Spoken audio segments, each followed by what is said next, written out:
Out of the gates and ready to go. OutKick 360 is underway from 6th and Peabody. Nashville's where we're broadcasting from each and every day with Yeehaw Beer and Old Smoky Moonshine. With Paul Koharski, I'm Jonathan Hutton. Chad Withrow tending to some family things today. He will rejoin us later this week. Big show planned.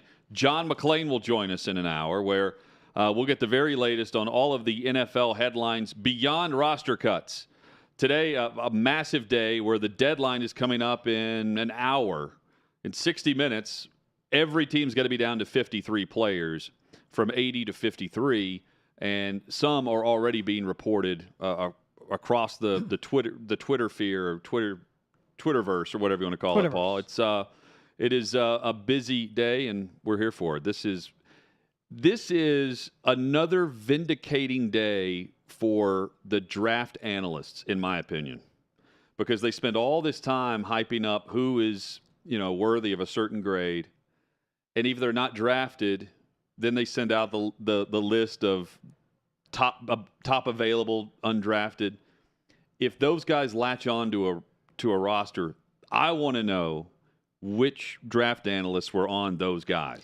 Also, you've got guys who they say were bad picks. Last year or the year before, getting cut. And I think there's a lot of activity going on right now where teams are less likely to hold on to a bust to say, we got to give this guy every chance, and more likely, in the case of Alex Leatherwood being cut by the Raiders, to say, it's just not working. We don't see it. We got to get out from under it. Well, not only that, but out from under the previous regime. Yeah. We're seeing that in Minnesota. Minnesota they've cut multiple draft picks from last year off that roster. We're seeing it in Houston. Houston, Ross Blacklock is now traded to Minnesota. But he's a good player, and a second-round pick, and that a roster without a lot of talent, just on regime change, and it's not GM change even, is making a move there. It seems crazy. Yeah, and we've seen trades. We're going to hit on the trades in a moment as well. Here are the roster cuts of note, and Davey Hudson sent this to me in alphabetical order, so there's no rhyme or reason. Where's it from? It's just various reports. Okay. Trace McSorley, backup quarterback in Arizona. He played well on Saturday night. He played well. So Colt McCoy has been banged up, and Cliff Kingsbury was asked if McCoy was going to be available for practice after they get back from Nashville, and he indicated that he thought that McCoy was going to be back to practice as the backup moving forward. Monday's the big day. So most teams are going to practice Monday and then Wednesday. So Wednesday really the key day in terms of a practice week for your opener. I was helping out, just background, I was helping out with the Arizona Cardinals television broadcast on Saturday here in Nashville.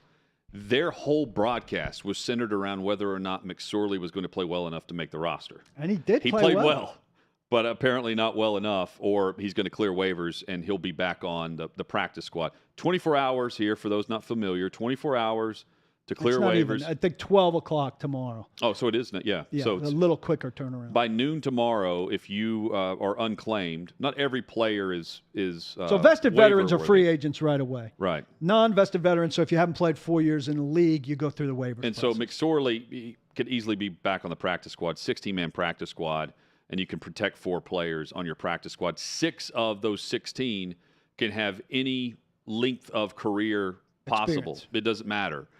There's no rhyme or reason to who you want to add as long as you on those 6. It's less than 3 years accrued, right, for the rest of the group? I think so. The other 10. Atlanta Falcons, they have gone through a number of different wide receivers taking looks. Geronimo Allison, former Green Bay Packer, he's been cut. Alden Tate also cut. Anthony Ferkser, former Tennessee Titans tight end, number 1 tight end here a year ago, is not good enough to be the number 2 tight end in Atlanta with his former coach in Arthur Smith. That does not bode well for him at all. The Buffalo Bills letting go O.J. Howard. And he was thought to be in a really good spot there when he first signed. Tight end O.J. Howard, who initially is in Tampa Bay, Never really a lot of banged up. I believe he had some soft tissue injuries. Never really caught on, and then could not catch on in Buffalo either. Duke Johnson, a running back, is also out. Dawson Knox, their number one guy, obviously, but you would have thought there's room for O.J. Howard beyond him, and obviously didn't have a great camp. The Cleveland Browns let loose Josh Rosen. No shocker here, right? The big news out of Cleveland is that today is day number 1 of the suspension of Deshaun Watson. He's officially on the suspended list. He can return on October the 10th to the practice facility in Cleveland. He returns to practice on November 14th. So he can be in meetings starting October 10th, work out, do some other things, I'm sure. He cannot be on the practice field with the Browns until November 14th. He can return to play on December the 4th in Houston. The Cowboys cut both quarterbacks, both backup quarterbacks, not Dak Prescott. Newsy. They let go of Cooper Rush and Will Grier. So they right now, based on the depth chart I saw. And they cut another quarterback in the last round of cuts. Yeah, so they're either going to be looking on the waiver wire or they're going to rush through some other options here. Also, Alec Lindstrom, one of their backup offensive linemen, is not making the roster. You can also, in some cases, there's one team that cut a kicker and is kickerless. I can't remember who that was. Carolina did that one year. But what you can be doing right now is, like with that kicker, you can just be saying, hey, we got to get an injured guy on our initial 53, go through noon tomorrow, then we're going to put him on IR, and we'll bring you right back. You could have handshake deals like that with people to facilitate your roster manipulation that you need to make. Jacksonville right now is doing that. Yeah, with their kicker currently. They're currently kickerless. That will not be the case. Neither will it be the case for a punterless Buffalo Bills team. The Houston Texans cut Marlon Mack. That means that rookie tailback Damien Pierce is not only the number 1 back, I mean, he is the featured tailback in their offense. He's been terrific for them, and they're not being ridiculous with that the way they are with some defenders who got cut or traded today. Yeah, they're parting ways with Ross Blacklock. They're sending him to Minnesota.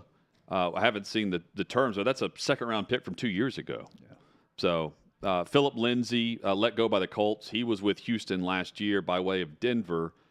Surprising there. Many in Indy are surprised that they let Lindsay go out of the backfield. One point I wanted to make that I'm echoing Mike Herndon, who writes for my site, but he raised a very good point. That special teams ace is thrown around far too much right now with guys who get cut.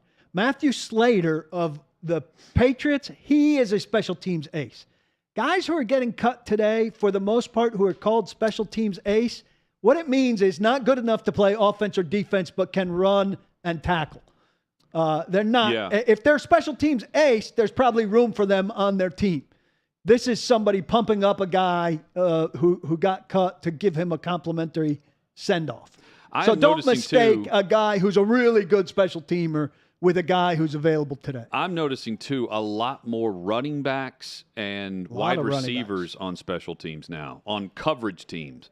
You're still going to have you can run the gambit with safeties and linebackers.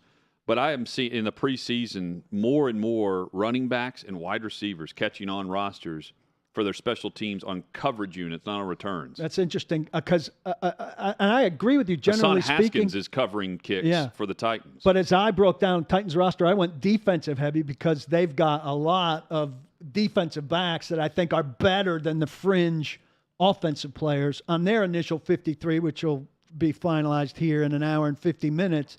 I wouldn't be surprised if they were a little defensive heavy initially because I think they're – and by the way, I think their roster is good, but when I got to 51, 52, 53, I had a hard time finding guys that I thought were worthy of being on an NFL roster. So they might be better, deeper, in the 40s and such.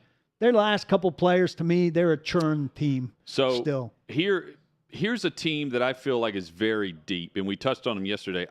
I think they're still in the mix to be among seeds like 4, 5, or 6 in the NFC because I think the Rams are winning the division. But the San Francisco 49ers, here's who they cut. Wide receiver Marcus Johnson, who is he's an active serviceable piece who plays a role for you in your offense, Injury but is also a special teams guy. Wide receiver Willie Snead, who's just a veteran wideout who, again, plays that same role. Defensive lineman Robert Kimdichie, who's been NFL journeyman at this point, but certainly comes into the league from Ole Miss with a lot on his resume. And Darqueze Dennard, corner, is also cut by San Francisco. Those are names that have been locks on rosters of years past that they're cutting today. That's pretty good off their 53. Logan Ryan, one of the cuts in Tampa Bay today. Veteran corner. He's listed as a corner. He's a safety. And I think that's the issue here is how many safeties was Tampa going to keep. He's exclusively playing safety for Tampa. And that's why I brought it up with him when he joined us. Watching him in the joint practice, I didn't see him line up at corner unless it was one-on-one on the outside. Yeah, and he's in not one-on-one drills. He's not going to be a special teamer. If at all, he's going to be a one-unit guy. The running is not his thing at this stage. But there's a role for him because he's probably going to a young team that needs a veteran guy to help lead a defensive backfield, which probably isn't a very good team. Yeah, or a team that's looking for a fifth or sixth defensive back package that's not really tidy yet. And that's one of them's right here in Nashville.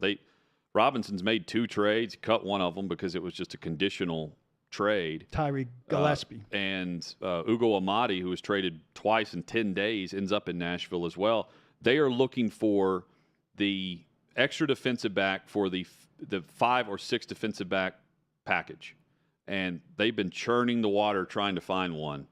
And clearly it's not A.J. Moore, who they signed from Indianapolis this offseason. And he's been unavailable lately, but it seems to me like he's strictly a special teamer when he's around. I'd be surprised if he's maybe he ends up on a IR. I don't know what's going on with him injury-wise, but I'd be surprised to see him play much defense if he's here. The other thing to note about Logan Ryan's going into year 10, which means he's clearly a vested vet. He does not have to clear waivers, so he now gets to pick and choose. He could also re-sign in Tampa for a lesser amount, like in essence take a pay cut and jump back on the roster after week 1 when your salary's not fully locked in. So you're week-to-week pay. You're a week-to-week vet instead of getting your money up front and locked in on the week 1 roster. He's also very happy to be in Tampa, where he's got a home and his family is settling. So I could see potential where he says, "I'll hang it up," or "I'll be here if the Bucs need me when they need me." But do I want to go play in Seattle? Maybe not. Right. Yeah. And I think we could easily see him on the Bucs in week 2 instead of week 1 on September 10th when rosters lock in, which was the date that Jimmy Garoppolo's salary was going to become guaranteed. Right. When they restructured that. Mitchell Trubisky, for those that were questioning how they would split reps now after the preseason, he told reporters in the locker room ahead of practice he's taking the first team reps today for Pittsburgh. Selling. Yeah, and the fact that he's willing to just put that out there, to me, says he's been told. Everybody's doing some install today for their opener. At first practice, when you go out with 53, because you don't have your practice squad intact yet, so you're not doing all that much. It's a glorified walkthrough. Tomorrow is when you actually have the full team ready to go into week 1. Yeah. And then you hit the weekend. You have the weekend off, right? Yeah. You practice maybe Thursday. The Titans will practice through Thursday. But I think Friday, Saturday, Sunday mandated off. So you're working on something specific about your upcoming opponent or cleaning something up that's been a final issue for you. And finally, just on the roster cuts, one guy who remains on the roster I find remarkable. He's not on a list or a designation yet. And again, we've got 45 minutes to determine it, but we'll be paying attention, is Brian Robinson. He was shot twice this past weekend. He remains on the 53-man roster in Washington. I'm not saying he's getting cut, but you can go to IR. And that's very telling that he remains on the active 53, and a great sign for Washington and for Robinson, of course. So that would tell you they think he's going to be available within the first 4 weeks. Yeah. Was it Ohio State? Who am I thinking of, Davey? The guy he was shot in the face, I believe an undrafted player, 50 days later, came back and played college football. Last year or the year prior. Crazy. When I see these stories and the guys are back on the football field, a month later, it's nuts. Robinson can be one of them.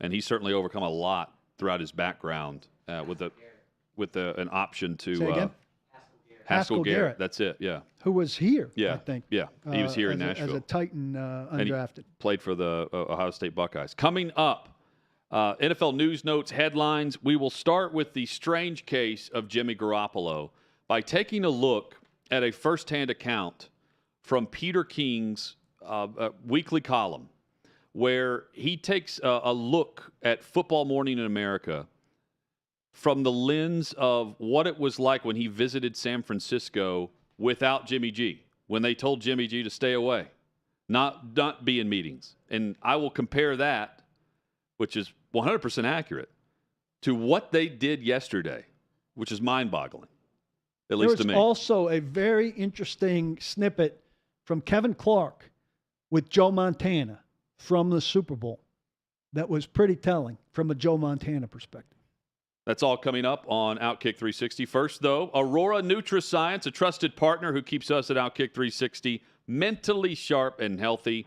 Aurora delivers supplements where you need them the most, your body. VitalLifeScience.com is the website you can visit right now. This is where you can see more information. Our OutKick 360 season ticket holders, you receive a 15% discount with the code OutKick360.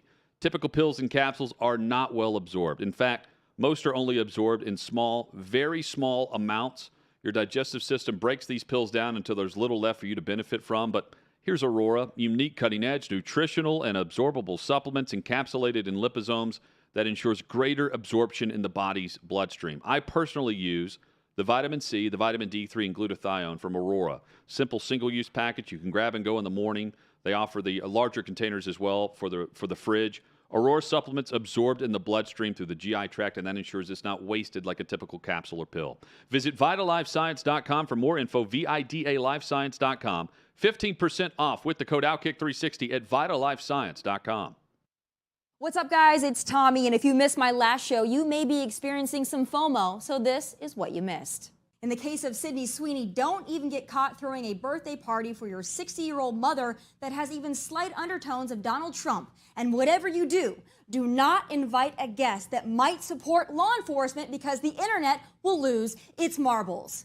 Yes, this is a real thing, and it trended for hours on Twitter yesterday. Turns out Sweeney threw a surprise hoedown-themed birthday party for her mom that included hats that said, "Make 60 great again." And get this, she posed for a photo next to a friend or a family member who wore a Blue Lives Matter shirt. The horror, I know, lock that woman up.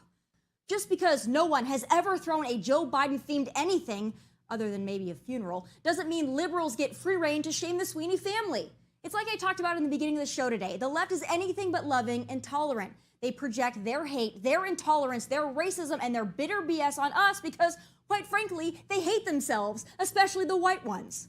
So go throw a pity party or a justice riot or post a black square and get over yourselves because you're not that special. Over the weekend, I don't know if you saw, but there was a big dust-up, a big debacle involving the wife of Jason Aldean, Brittany Aldean, who she posted a little video saying that she's glad her parents didn't change her gender when she went through a tomboy phase because she loves being a girly girl. Yeah, was it a little bit, pointed? Yeah, it certainly was. But there were a couple other country artists, Cassidy Pope, Maren Morris, and a few others that were very, very triggered by her statement. And they didn't take the advice of Michelle Obama. They did not go high. They went lower than low, calling Brittany Aldean Insurrection Barbie, saying she's disgusting. I've got more hot takes every Monday, Wednesday, and Thursday night, and I'll have some final thoughts at 7 p.m. Eastern right here on OutKick.com. Hey, listen, if you missed my show, don't at me. I've got you covered. Take a look. Jim Harbaugh is not, he ain't normal, and I'm here for it.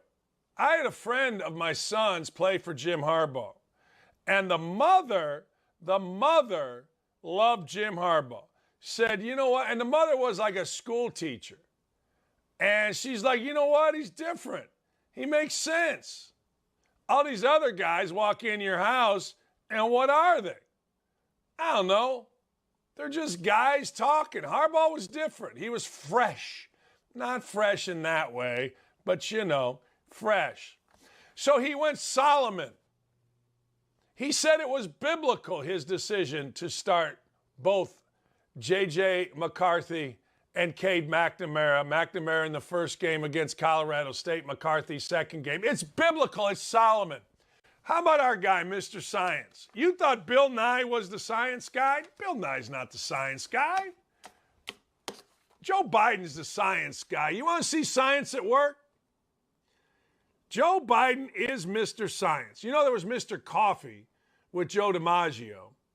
Let's see Mr. Science living by science in this video here. Let's show this video. Joe Biden walking up, no one around him. He's got the mask on. Here goes Joe. He takes it off when he's going inside.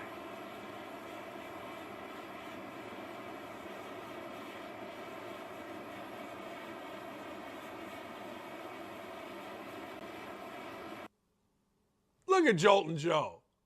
Join me, 9 to 11 Eastern Time at OutKick.com.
The big news yesterday was Jimmy Garoppolo is staying in San Francisco. And I was surprised. Paul, I don't know if you were. Only because of how open and honest they've been throughout this whole process, even after the postseason ended for San Francisco and the wrap-up press conference from Kyle Shanahan, where it was just kind of like, yeah, we'll talk things over with Garoppolo, and the process started going there on whether or not they were going to go with Lance or Garoppolo. And then soon after that, it was around the combine whenever they started to make the comments like it's going to be Trey Lance and we're going to trade Garoppolo. And then maybe a week or so after is whenever it was known he was going to have shoulder surgery. Well, that tacked on 14 weeks to this whole process where he didn't even start throwing until the start of July. And while he was doing that on his own. Peter King, this is from a couple of weeks ago, where he was visiting Santa Clara. And this is just straight from his Good Morning Football column from Pro Football Talk. So I asked Niners GM John Lynch Sunday, what's the story with Jimmy Garoppolo? What's he been doing every day? From his office desk in the shadow of the 49er stadium, Lynch craned his neck towards the picture window on the side of his office. He pointed to the far practice field where a solitary figure was working out and throwing footballs efficiently. Garoppolo, who quarterbacked this team to a win over Aaron Rodgers and the top-seeded Packers 8 months ago, is a strange sight to behold these days. He works out, throws, and rehabs apart from his teammates, most often when they're inside in meetings. When the other 89 men on the San Francisco roster are practicing outside, Garoppolo is usually inside or on his way home. I heard he does not have a playbook, does not attend quarterback or team meetings, and barely knows new quarterbacks coach Brian Griese. That from Peter King sitting in the office of the general manager observing 49ers training camp. And yesterday, they restructured his contract and welcomed him back into the 89 mix, now the 53 mix, after sending him out. They excommunicated him from the whole team while Trey Lance ran things offensively. This is bizarre to me. Prodigal son. I thought for a time... The prodigal son comes back and plays, though. During the early offseason, that there would be a way for them to keep him and that it might be advantageous. But once the shoulder surgery thing happened, and when they came out and said they were trading him, I mean, there was no reason. I know. No reason to think it. Nate Sudfeld was the guy who was going to be the backup for Jimmy G. Nate Sudfeld just got cut today. So they went from a Trey Lance, Nate Sudfeld 1-2 punch now to a Trey Lance, Jimmy Garoppolo, and Brock Purdy has won the third spot. And they're keeping 3. So they've announced they're keeping 3. Yeah. Well, in the tweets about Sudfeld getting cut, the indications are that they're keeping Purdy. Let's read between the lines there. Garoppolo's not ready. Well, also, I think they're giving themselves room. Look, they gave him a no-trade clause, but all a no-trade clause means is that you're going to have to agree to anything that comes up. So I've read some stuff that indicates, they're still leaving themselves room if something happens somewhere between now and the trade deadline that they could find a deal that they both like to get him somewhere. They couldn't find that now, and both sides decided it's not the best thing for him to be on the street. The Niners could benefit from having a good backup for a quarterback that they're not positive about, and some health insurance. Mm-hmm. And Garoppolo is better off, he thinks, being on their roster in a backup situation than being on the street when there's no clear team that wants him. Isn't it a little weird that, like, if you're better off being together now, like based on the situation, don't you practice with the team? Don't you go through? Don't you?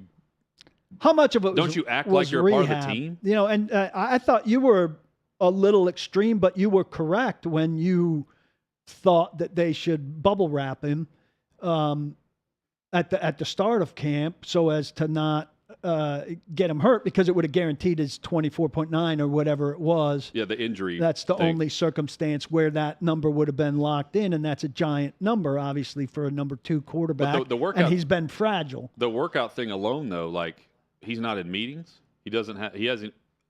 Peter King just said he's not even sure if he's met the new quarterback coach. Yeah, and that is I think it might have been later in this column, or it was somewhere where I read lately that Lance said, like, I get along pretty well with Nate and the other Purdy, guy, Brock Purdy. but I don't really know Jimmy. I don't. We only cross paths once in a while. Well, this year. Yeah, right. As of now, like he was asked about the quarterback dynamic. Like what's he up to or whatever. The quarterback dynamic between the 4 of them. So it's been strange circumstances for sure. And the way quarterbacks move around and what the dynamic is with the guy on the outside looking in has become, potentially stranger than ever. But I think they've done well by themselves. And somebody saw this coming. Somebody who didn't have great faith in Trey Lance coming out of last season. Kevin Clark retweeted this today. Kevin Clark, who does Slow News Day from The Ringer, retweeted this relatively short snippet with the great Joe Montana. Okay. And here's what Joe Montana, this is Kevin Clark's exchange with Joe Montana from this year's Super Bowl Radio Row. Lance is coming in. How do you view that situation? I think they keep Jimmy until you find somebody else. I don't think Trey's ready to play yet. Okay.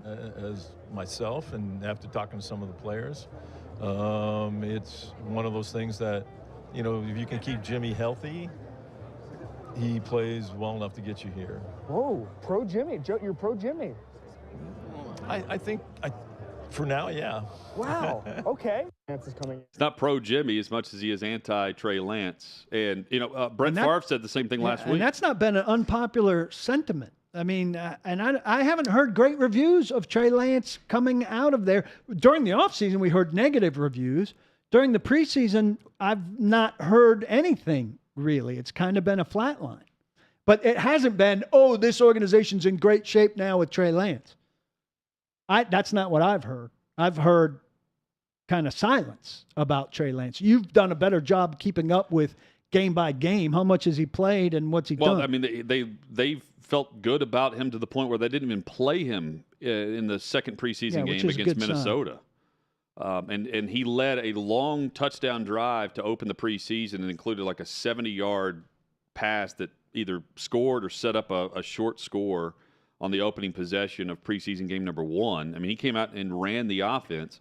And since then, it's been the battle of Sudfeld and Purdy. But it has not been anything regarding Trey Lance. I've also heard Shanahan say something, paraphrasing here, to the basically saying, like, we know we're going to take some lumps with this guy, and we're good enough to survive that. And that's basically how you have to go at this stage when you're making this kind of transition. And in the long run, we're going to be fine. In the short run, there may be some hurdles for us, and that's what we've taken on making this move. Yeah, and I'm sure that's the right move based on what they've invested. And what you don't want is for it to turn into a Jordan Love situation over a quarterback that's no Aaron Rodgers, right? Yeah. In terms of overall play, the guy wins. He's also available about 60% of the time. So if you're going to need Trey Lance, he started 2 games last year due to Jimmy G's ailments. If you're going to need him at some point, go ahead and start the engine and get it going. And it's not all on Trey Lance either. They've got a great talent mix around him where they should be okay. I don't know much about their offensive line. Like if you said it, I only know like one recognizable name to me. But the offensive weapons around him, it's going to be hard for him to fall flat on his face. It's not going to be great every game in, game out. Jimmy Garoppolo wasn't really winning games. He just wasn't losing games for them. Well, the system's so exceedingly friendly. Yeah, I know one offensive lineman. Trent Williams and Mike McGlinchey. So the tackles. But Aaron Banks, left guard, Jake Brendel, center, and Spencer Burford, a 4th-round pick, is the starting right guard. But Brendan Ayuk, Deebo Samuel, Jawan Jennings is the 3. Kittle at tight end, and Elijah Mitchell as the predominant running back.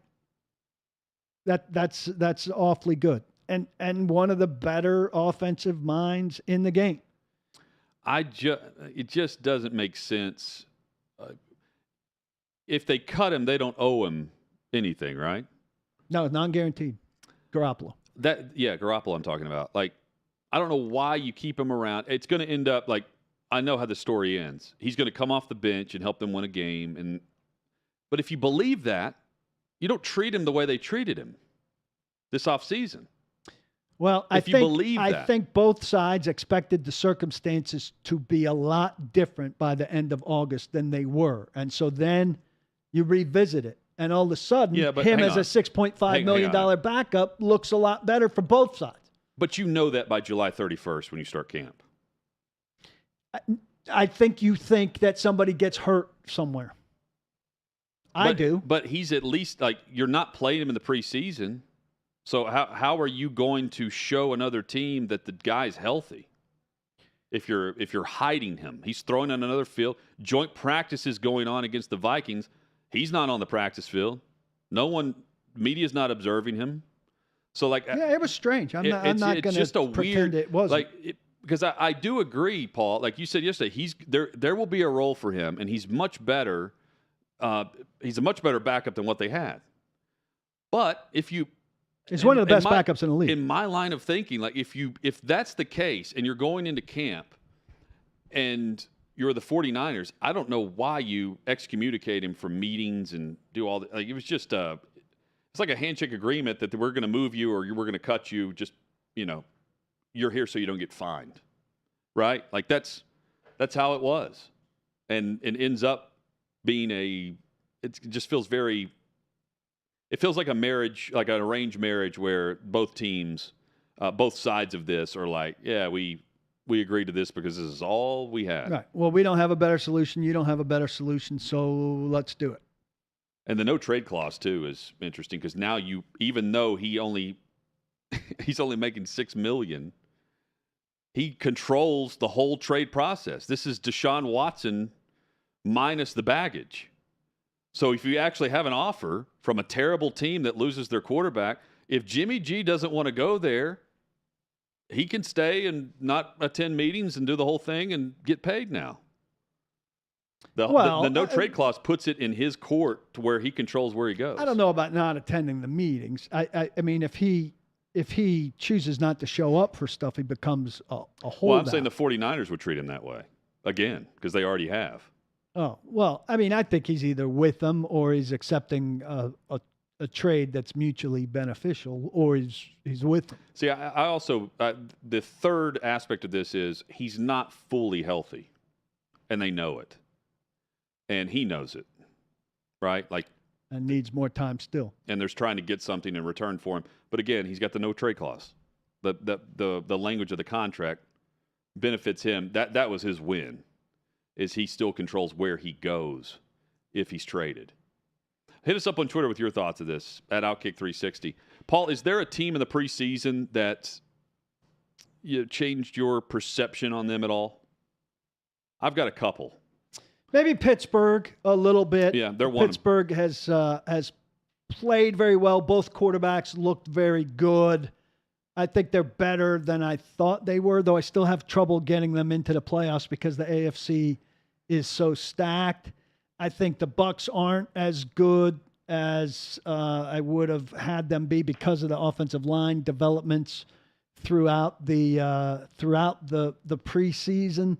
Those are the two that jump immediately to mind. I think Cincinnati's going to be pretty good, and I think people are too quick to be dismissive of Cincinnati as a one-hit wonder and don't want to advance them very far just because teams don't go back to the Super Bowl. So there are three others. One's obvious, Cleveland, and how that process played out since camp opened to now. Dallas also I'd put in. I think Dallas is that offensive line injury to Tyron Smith is bad news for them. And down the receivers, they're down. I think I'm picking Philadelphia to win that division and Dallas only to be a wild card, and I don't have high expectations for Dallas. So one, my perception's lower, and one is heightened a bit. I'll start with the negative, New England. Going into training camp, I would have told you they'll figure it out. Yeah, they're going to figure this out. Mac Jones is a good quarterback. Belichick knows he knows what he's doing. There will be a clear path of. In the final preseason game in Vegas, the frustration on Mac Jones's face after he threw that terrible pick, and it was more about the pick, but I think it was a culmination of how the entire offense was playing. It just looks like they're not anywhere close to where they need to be going into week one against Miami. That's just a quick observation off of what has been 4 weeks of confusion, quite frankly. And going against a Miami team with momentum that's feeling really good about itself. Second, on a positive note, Arizona, believe it or not. They look good here on Saturday. Arizona is a lot deeper at some positions than what I realized. Receiver, for one. Yeah, and they're going 4 wide in many cases. Zach Ertz should be used like a tight end that they traded for last year and not just your average run-of-the-mill second-string guy. And I'm saying that based on how much they threw him the football. They should get him the football a lot more. They drafted for that position too this offseason. And at receiver, they've got 2 or 3 guys who are going to end up as great waiver wire pickups for teams that they have no room for because they're so stacked at the position. Offensively, I think they're really intriguing because Kyler Murray is very hot or cold, but if he gets on a run, he's capable of putting up some big numbers. He did that first half of the season.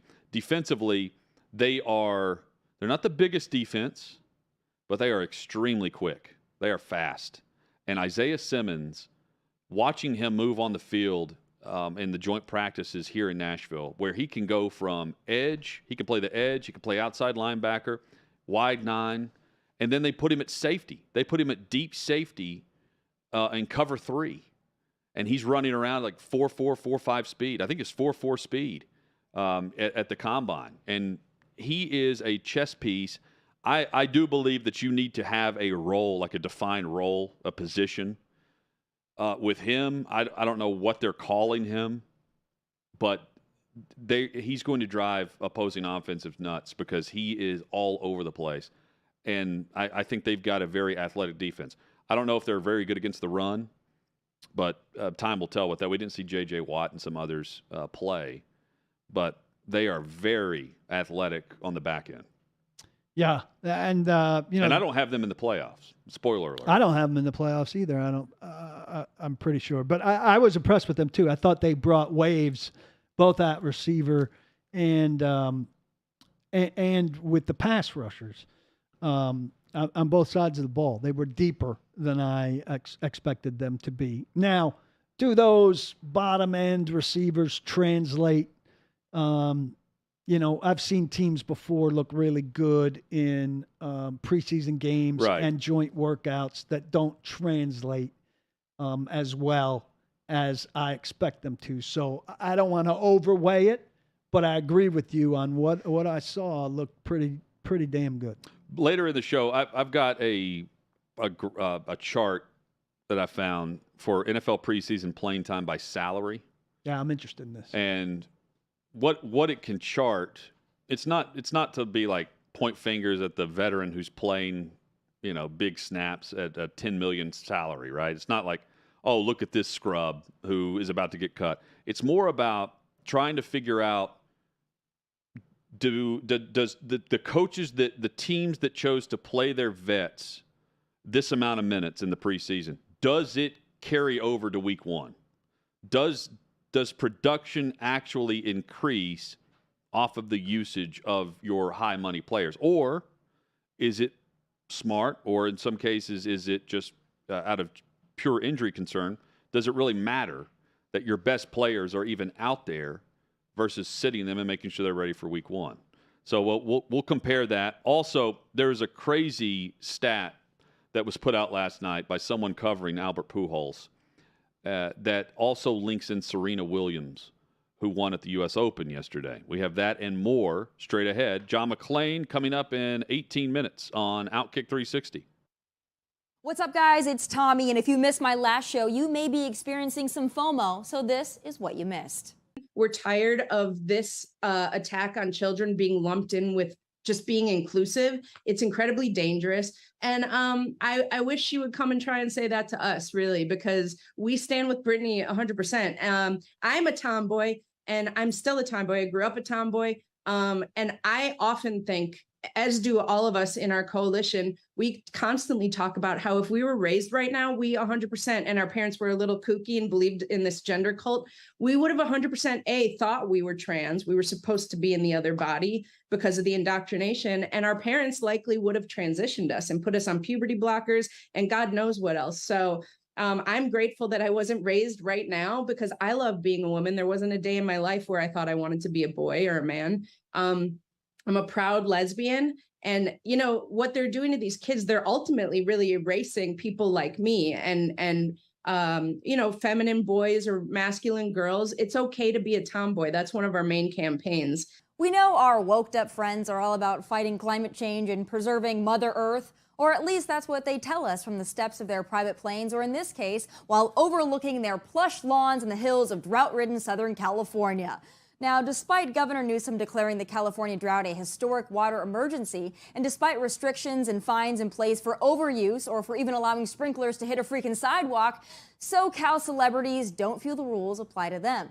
According to the LA Times, these A-listers, Sylvester Stallone, Dwayne Wade, Kevin Hart, Kim and Kourtney Kardashian were all cited along with 2,000 others for surpassing 150% of their monthly water budgets at least 4 times since the agency declared a drought emergency at the end of last year. I've got more hot takes every Monday, Wednesday, and Thursday night, and I'll have some final thoughts at 7 p.m. Eastern right here on OutKick.com. Hey, listen, if you missed my show, don't at me. I've got you covered. Take a look. Let me explain Solomon to you. In a nutshell, you ready for how smart this guy was? Listen to this. He had 700 wives, 300 side pieces, And 1,000 women he had to service. 1,000 women he had to keep happy. Look, you can spin that around. I don't want to be sexist here. But if a woman had 700 husbands and 300 gigolos, I don't think she would like that either, and I wouldn't consider her very smart. I get it. The wisdom of Solomon, it is biblical. But the dude had 700 wives. I don't know. All I know is this. I've had 2 wives. I'm not having any more. They would defend this, or they wouldn't comment on it. This whole thing has been such a sham, and God bless him. God bless Joe Biden, because I got to tell you, OutKick grew. Clay Travis was beyond any of these guys, any and all of these people. And now all of a sudden, everybody's kind of coming back. Wait a second. Travis and the crew at OutKick, particularly Clay Travis, were smarter than everybody. How did they know? Well, they knew because they paid attention. I didn't really pay attention. I was busy doing other stuff. I was engrossed in Game of Thrones. I was engrossed in Boardwalk Empire. I took in the Lion King or the Tiger King or whatever that crazy mulleted fool's name was. Join me 9 to 11 Eastern Time at OutKick.com.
Tweet last night by Robert Gordon from Elite Daily says this. OutKick 360 rolls on.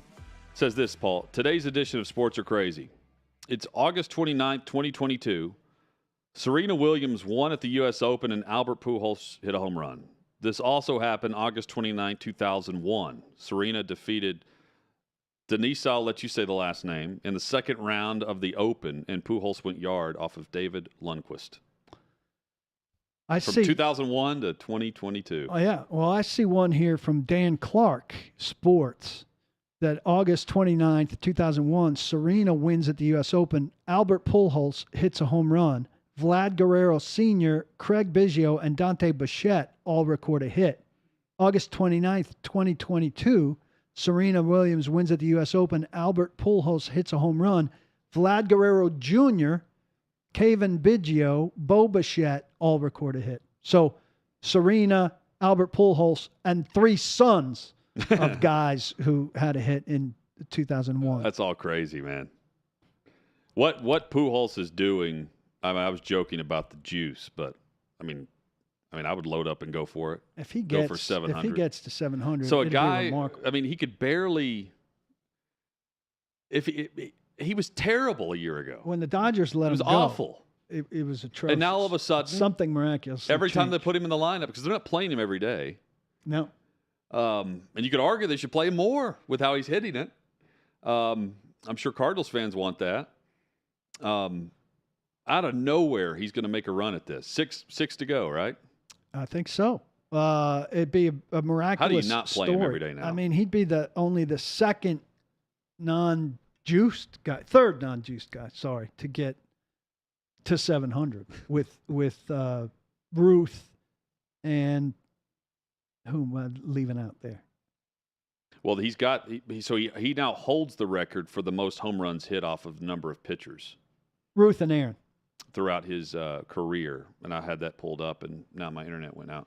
And he'd be only the 4th, right? Bonds is the other. Bond, yeah, but no one even refers to Bonds.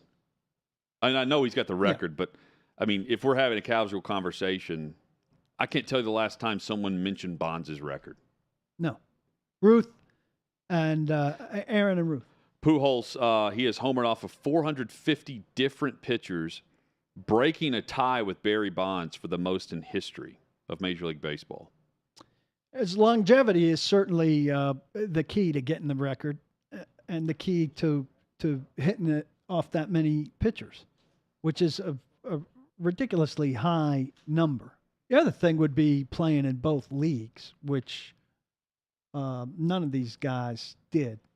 But if you crossed leagues and made an adjustment, you could get higher in that category, right? Overthecap.com did some digging on salaries of players in the preseason. There are so many numbers here.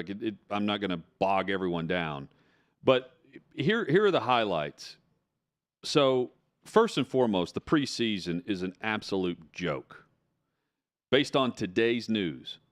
So, 60% of all of the snaps, 45,331 snaps combined this preseason, were from 764 players who make veteran minimum or less, which is 1.6 million or something, 1.065 or less, which are guys that are just there to bang some hats, take your money, and go about their summer and fall. I mean, that's the hard reality and truth of this.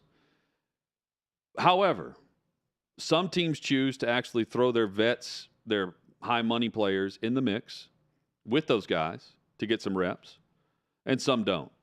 The big takeaways, Paul, for the teams that did. The Commanders, they led the NFL with 35.6 snaps per player, making at least $10 million a season. The Steelers and Jags, both over 34 snaps per player. They also had massive playing time for those between $5 and $10 million as well. They played a vast majority of their roster more than anybody, Steelers and Jags. The Chiefs were the other team over 30 snaps a player for those earning over $10 million, excuse me. So you've got the Bears, Chiefs, and Commanders with the highest percentage of players making $10 million plus per year that are on the field in the preseason. The Cowboys did not play a player for a snap that makes over $5 million in a season, for instance. 87% of the snaps this preseason came from players making $2 million or less. So you're getting the bottom of the barrel of what the NFL has to offer in these games. That's Cowboys or everybody, the 87%? The league, 87%, $2 million or less is what their contract dictates on average per year. That's table scraps. The league is feeding you, acting like, oh, Matt Ryan's starting or Tom Brady's playing in this game. You see him for 8 snaps, and then you get guys who are going to be trying out for the USFL in the spring. I mean, that's what this is. And when you really dig into the numbers, it jumps out to you the teams that are trying to jumpstart something. The Chiefs are intriguing because they're in it every year. But there clearly is something about that offense that they want to jumpstart off of whatever the Bengals did to them. Mahomes had a terrible day, and he's leading the charge wanting to play. He's got a lot of new stuff. And if he's playing, and minus Ty everybody's Hill. playing. Yeah, the line needs to protect him, and he needs to get in sync with those receivers. Be curious. I'd like to revisit this after opening weekend. See how those teams start. No doubt. And that's where we can really judge. John McClain joins the NFL conversation next on OutKick 360.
Just like that, the second hour is here. OutKick 360 on your radio dial and at OutKick.com.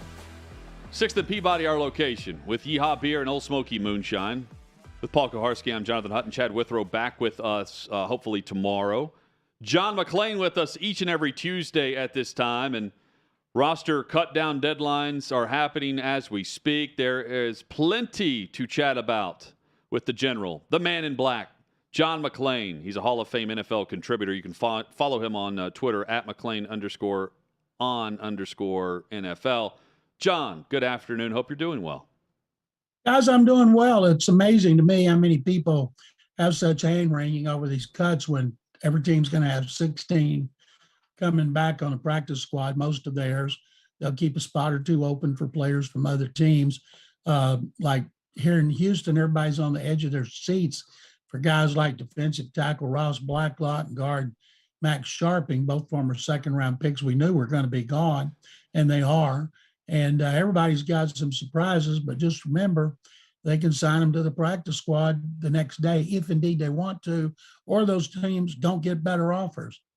John, I'd like to start with this line of thinking, and then I want to get to some trades and some other things. But speaking of trades, so you mentioned the 16-man practice squad. I'm surprised more teams don't go out and we'll see some waiver claims. But this, like right before the deadline yesterday, we're seeing 5, 6, 7, 8 trades. Teams trading conditional picks in order to get a player that otherwise would be released anyway. We're not seeing as many teams go outside of their nucleus, outside of their building when it comes to practice squads. Why is that? Well, they've had them there all along since the start of the offseason program. They know the systems.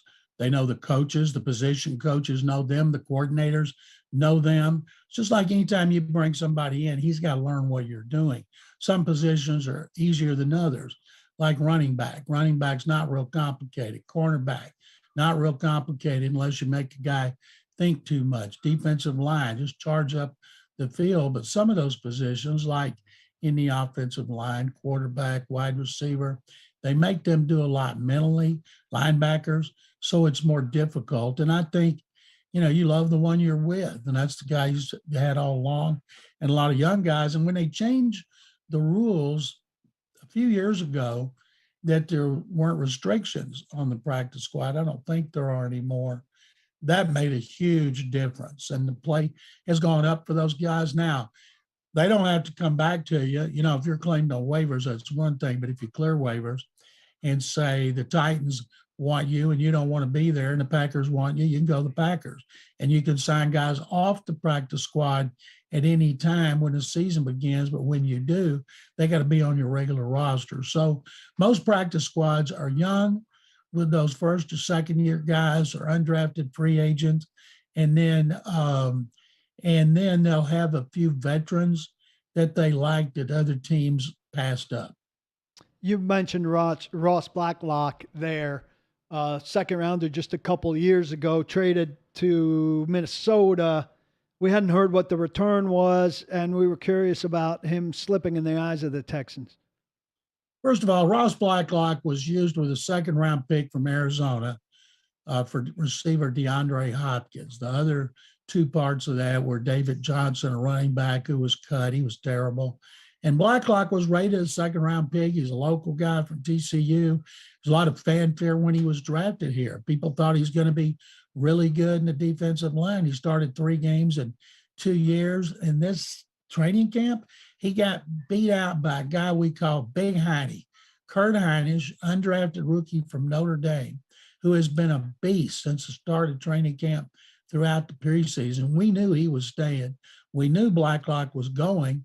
And the trade that they made with Minnesota is they give Minnesota Blacklock and a 7 for a 6.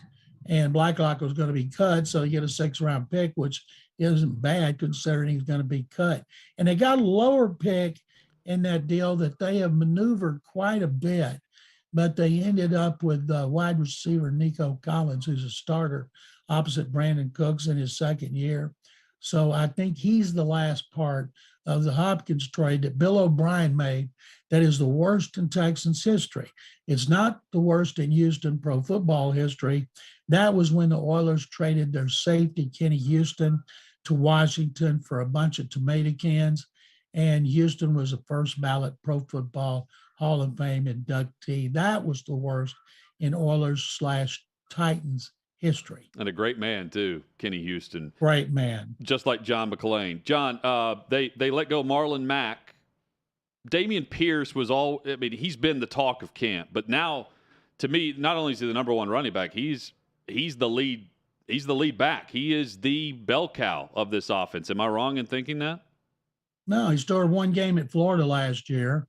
All my friends who are Gator fans and watched them religiously just didn't understand why that coaching staff would not give him more touches. But the Texans are glad they didn't.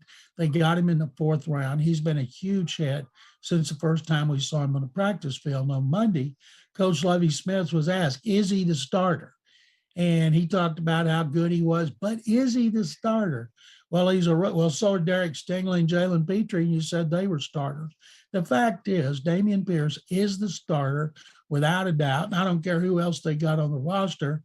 Coaches don't put players on the field that aren't the best 11. So when they open against the Colts, Damien Pierce, who's their best running back since Arian Foster was having his best season, he will be the starter. Marlon Mack averaged 5.5 yards a carry in the last preseason victory over the 49ers, and 49ers are playing a lot of their starters. He looked quicker than he'd looked, and they cut him.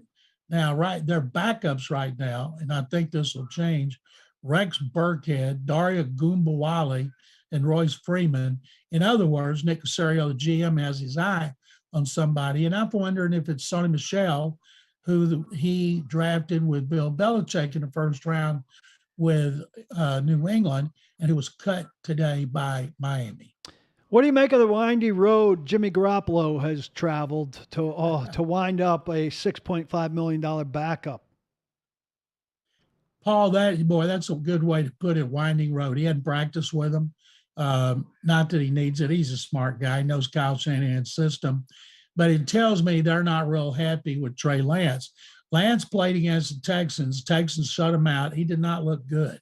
Now, at the end of last season, next to last game, Texans played out there. They trailed by a touchdown in the 4th quarter, and then they got beat by, I think, 12 or 14.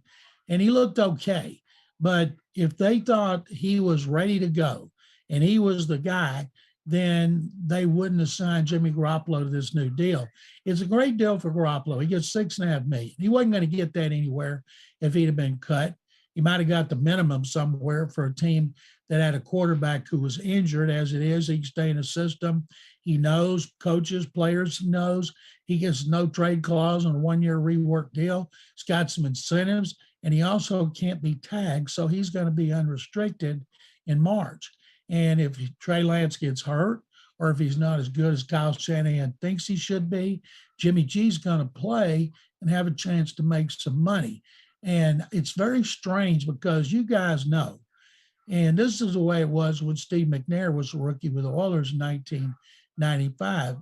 Everybody wanted to see Steve McNair, the 3rd overall pick. They had a veteran, Chris Chandler, known as Christine Chandler, because he's always hurt.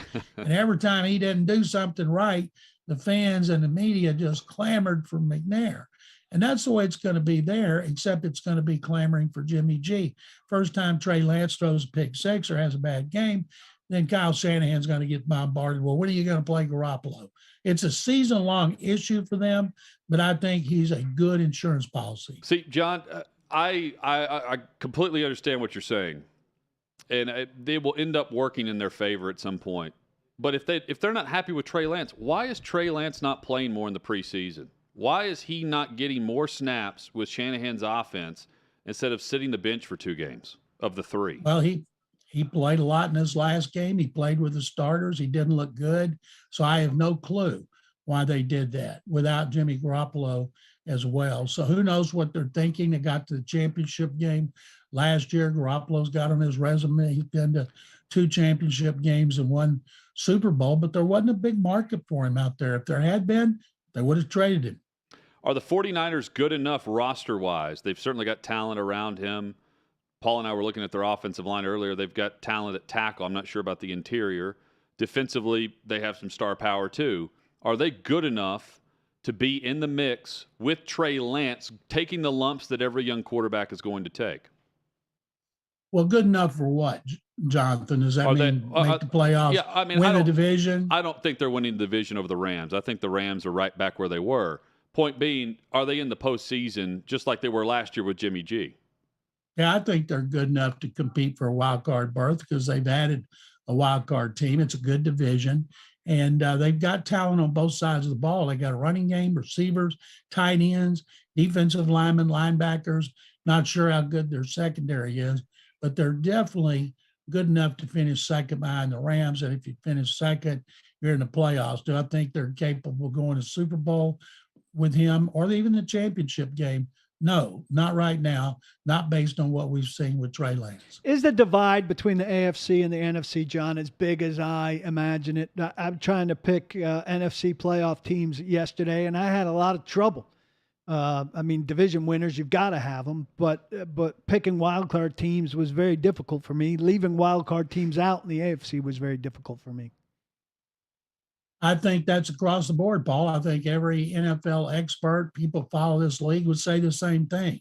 The AFC is superior. There's going to be a lot of complaining among fans and media at the end of the year when better AFC teams don't make it and AFC teams don't make it and worse NFC teams do. Did I say that right? Good teams in AFC are going to get left out. Bad teams in NFC are going to get in, and the disparity at quarterback is pretty amazing. And it's something if 4 teams from the AFC West made it. I don't think they will. I think 3 will. 1 team will probably be left out and could have a winning record. But, man, you're right on with that. I can't wait for the AFC playoffs, for the regular season and the playoffs, because I can't remember a time, and I'm sure there was in there where one conference was so superior to the other one. Who are you leaving out of the AFC West? I think Russell Wilson's going to play really well at Denver and be an MVP candidate. So if I had to pick one, I'd pick the Raiders. They keep cutting first-round picks. It's amazing. People want to blame their bad picks on Mike Mayock. He didn't make those picks. John Gruden made those picks. John Gruden had power of personnel, and every first-round pick they made, he was the boss. So he should be getting the criticism, not Mike Mayock. And I know Raider fans, I do a weekly show in Las Vegas, and they're pumped. But if I had to pick one of the 4, I'd pick them. I'd love to see them all get in there because of the competitiveness. That division is going to be so much fun to watch. Like in AFC South, the only thing's going to be fun to watch the Titans and the Colts and when they play each other, because they're clearly the best teams. Your comment on the Raiders, just ask Rob Gronkowski and Dana White who had power of that roster. They'll tell you it was John Gruden with the story about Brady. What did you make of Brady's first comment since he's been back after getting, 8? I don't know if it was 8 snaps. It was more than that. Maybe it was 12 snaps. He threw 8 passes on the opening drive, drove down, got a field goal, and that was his preseason performance for 2022. I don't think he needed to play. I don't think he needed to practice. But what was funny to me is when he said, hey, when you're 45, there's a lot of bleep going on. And I'm thinking, wait till you get to be 70. There's a whole lot more bleep going on, especially when your wife doesn't make $80 million a year and you're not pulling down no telling what, especially with your new TV contract kicking in. He never did deny he was the Masked Singer, because if indeed that report was true, the idea is to keep it quiet, lie about it. They don't want it out. And I think that is that thing last week or the week before that he was doing that. I'm going to not watch the Masked Singer, but for the first time, I'm going to want to know who it is. He made it sound like it wasn't the Masked Singer, though, based on his answer. But what's he supposed to do? Well, now he's supposed to. What he needs to do is go cash in on everyone talking about him wanting to be in the Masked Singer, and actually do it a year from now, and it would surprise everyone. Yeah, I know. if he's going to surprise people, this would be the time to do it because nobody believes it was true. But that report by a woman on the internet even had the song he was doing involved because something was 7 rings. And maybe I'm an idiot and I bought in, but it sure sounded interesting. Well, I mean, it makes sense. I mean, when you look at the film, like when they're actually filming the show, it wrapped on that Saturday. Yeah, and he's back on that Monday. Like the timing of it is what makes it perfect for the scenario to play out. But at the podium, like the way he answered the question, it doesn't like he's a smart guy. Like he doesn't look like a guy that was off doing the Masked Singer, at least to me.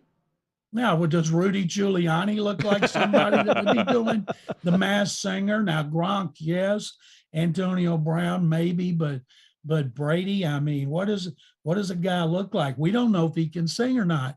His former teammates may have heard him singing in the shower every year. The first time running back Rex Burkhead is available here to the media, we're going to ask him if he has heard Tom Brady sing.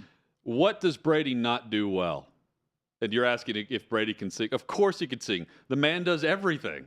I mean, it's cranked up to 10 or 11 on anything he does publicly. I think John should be the Masked Singer. Eat. That's not what he does well, all that crap he puts in his body. But, hey, he's 45. He's probably going to have another great season, although losing all those interior linemen, it's not like he's 21 and blessed with quickness and speed of Kyler Murray, so maybe there'll be a big push up the middle. But I think whatever Brady does, he's going to be great at it. And I don't think he's the kind of guy we're ever going to see get fat after his career's over. Plenty of headlines to hit with John McClain when we come back, including we'll talk about the issues in Buffalo at punter, and we'll dive in there with Matt Araiza and that saga from the end of last week. We will also go through some more roster cuts and get his take on a couple of teams, and we'll circle back to our opening discussion of a team or two that maybe the perception has changed a bit over the last 4 or 5 weeks from John's point of view. We'll compare it to what we came up with earlier in the show. John McClain with us. You can join us on Twitter with your discussion at OutKick360. You can follow him at McClain_on_NFL. Back with more next on OutKick 360.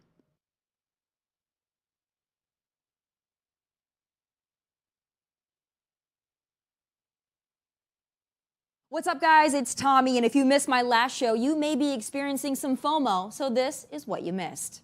In the case of Sydney Sweeney, don't even get caught throwing a birthday party for your 60-year-old mother that has even slight undertones of Donald Trump. And whatever you do, do not invite a guest that might support law enforcement because the internet will lose its marbles. Yes, this is a real thing, and it trended for hours on Twitter yesterday. Turns out Sweeney threw a surprise hoedown themed birthday party for her mom that included hats that said, "Make 60 great again." And get this, she posed for a photo next to a friend or a family member who wore a Blue Lives Matter shirt. The horror, I know, lock that woman up. Just because no one has ever thrown a Joe Biden themed anything, other than maybe a funeral, doesn't mean liberals get free reign to shame the Sweeney family. It's like I talked about in the beginning of the show today. The left is anything but loving and tolerant. They project their hate, their intolerance, their racism, and their bitter BS on us because, quite frankly, they hate themselves, especially the white ones. So go throw a pity party or a justice riot or post a black square and get over yourselves because you're not that special. Over the weekend, I don't know if you saw, but there was a big dust-up, a big debacle involving the wife of Jason Aldean, Brittany Aldean, who she posted a little video saying that she's glad her parents didn't change her gender when she went through a tomboy phase because she loves being a girly girl. Yeah, was it a little bit, pointed? Yeah, it certainly was. But there were a couple other country artists, Cassidy Pope, Maren Morris, and a few others that were very, very triggered by her statement. And they didn't take the advice of Michelle Obama. They did not go high. They went lower than low, calling Brittany Aldean Insurrection Barbie, saying she's disgusting. I've got more hot takes every Monday, Wednesday, and Thursday night, and I'll have some final thoughts at 7 p.m. Eastern right here on OutKick.com. Hey, listen, if you missed my show, don't at me. I've got you covered. Take a look. Jim Harbaugh is not, he ain't normal, and I'm here for it. I had a friend of my son's play for Jim Harbaugh, and the mother loved Jim Harbaugh. Said, you know what? And the mother was like a school teacher. And she's like, you know what? He's different. He makes sense. All these other guys walk in your house, and what are they? I don't know. They're just guys talking. Harbaugh was different. He was fresh. Not fresh in that way, but, you know, fresh. So he went Solomon. He said it was biblical, his decision to start both J.J. McCarthy and Cade McNamara. McNamara in the first game against Colorado State, McCarthy second game. It's biblical. It's Solomon. How about our guy, Mr. Science? You thought Bill Nye was the science guy? Bill Nye's not the science guy. Joe Biden's the science guy. You want to see science at work? Joe Biden is Mr. Science. You know there was Mr. Coffee with Joe DiMaggio. Let's see Mr. Science living by science in this video here. Let's show this video. Joe Biden walking up, no one around him. He's got the mask on. Here goes Joe. He takes it off when he's going inside.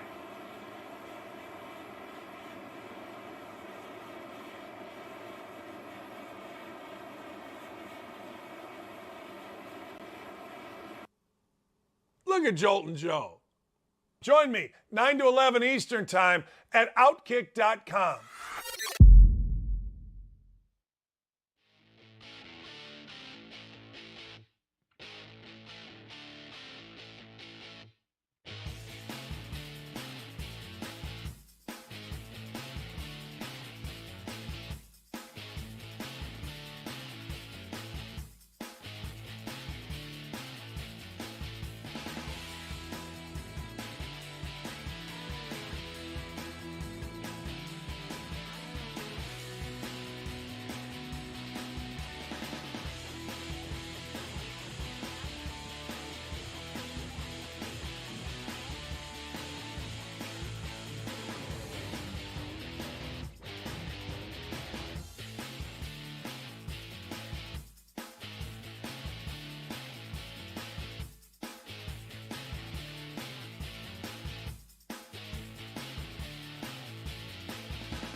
John McClain with us.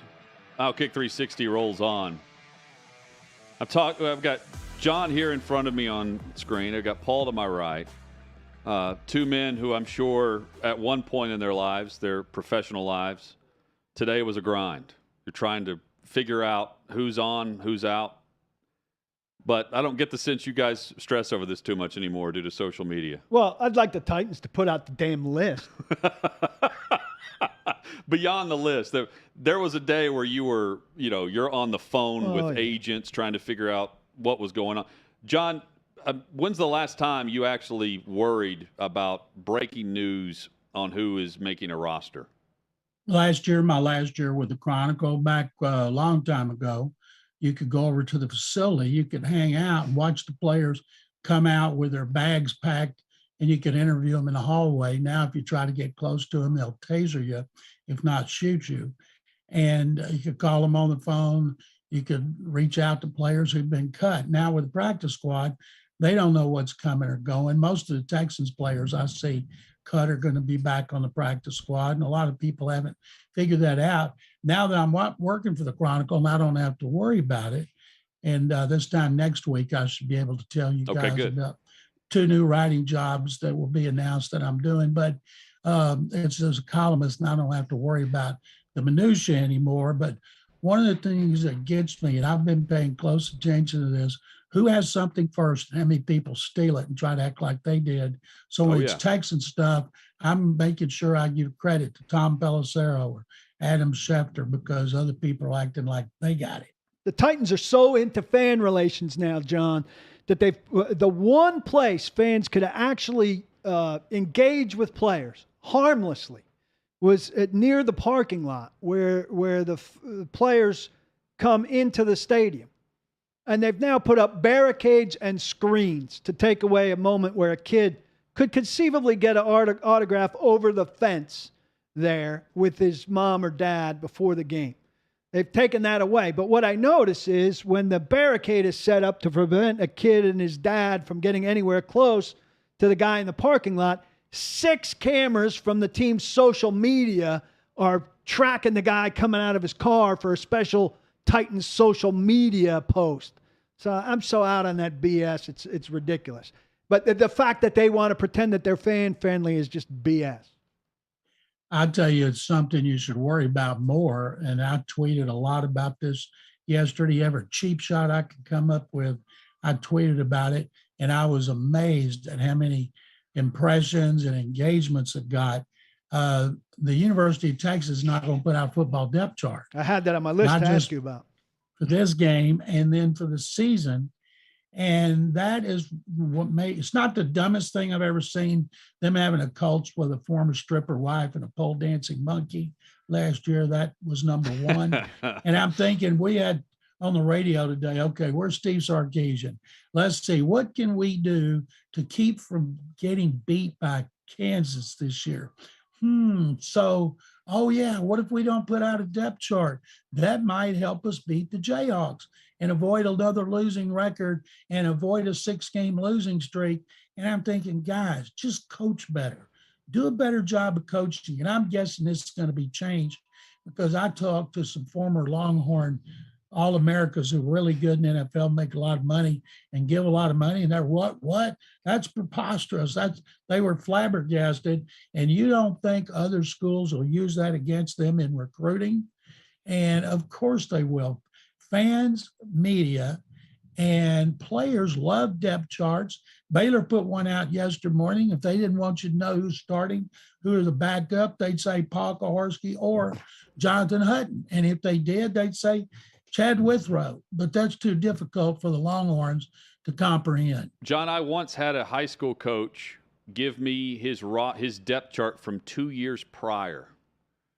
And I went. How many graduates on that? I mean, the seniors on the team I was calling would have been sophomores on this roster that he gave me, and it was myself and the late Mark Howard. We were calling this game, and we knew immediately we had been had because this guy did not want anything to do with us. He's the visiting team, and we're trying to do right by these kids. You know, this is 12, 15 years ago, and yeah, sure enough, we were getting social media was just around. They were like, "Hey, you're calling the name of a number of a kid who's playing at Austin P or something, right?" Like that's Bush League high school stuff.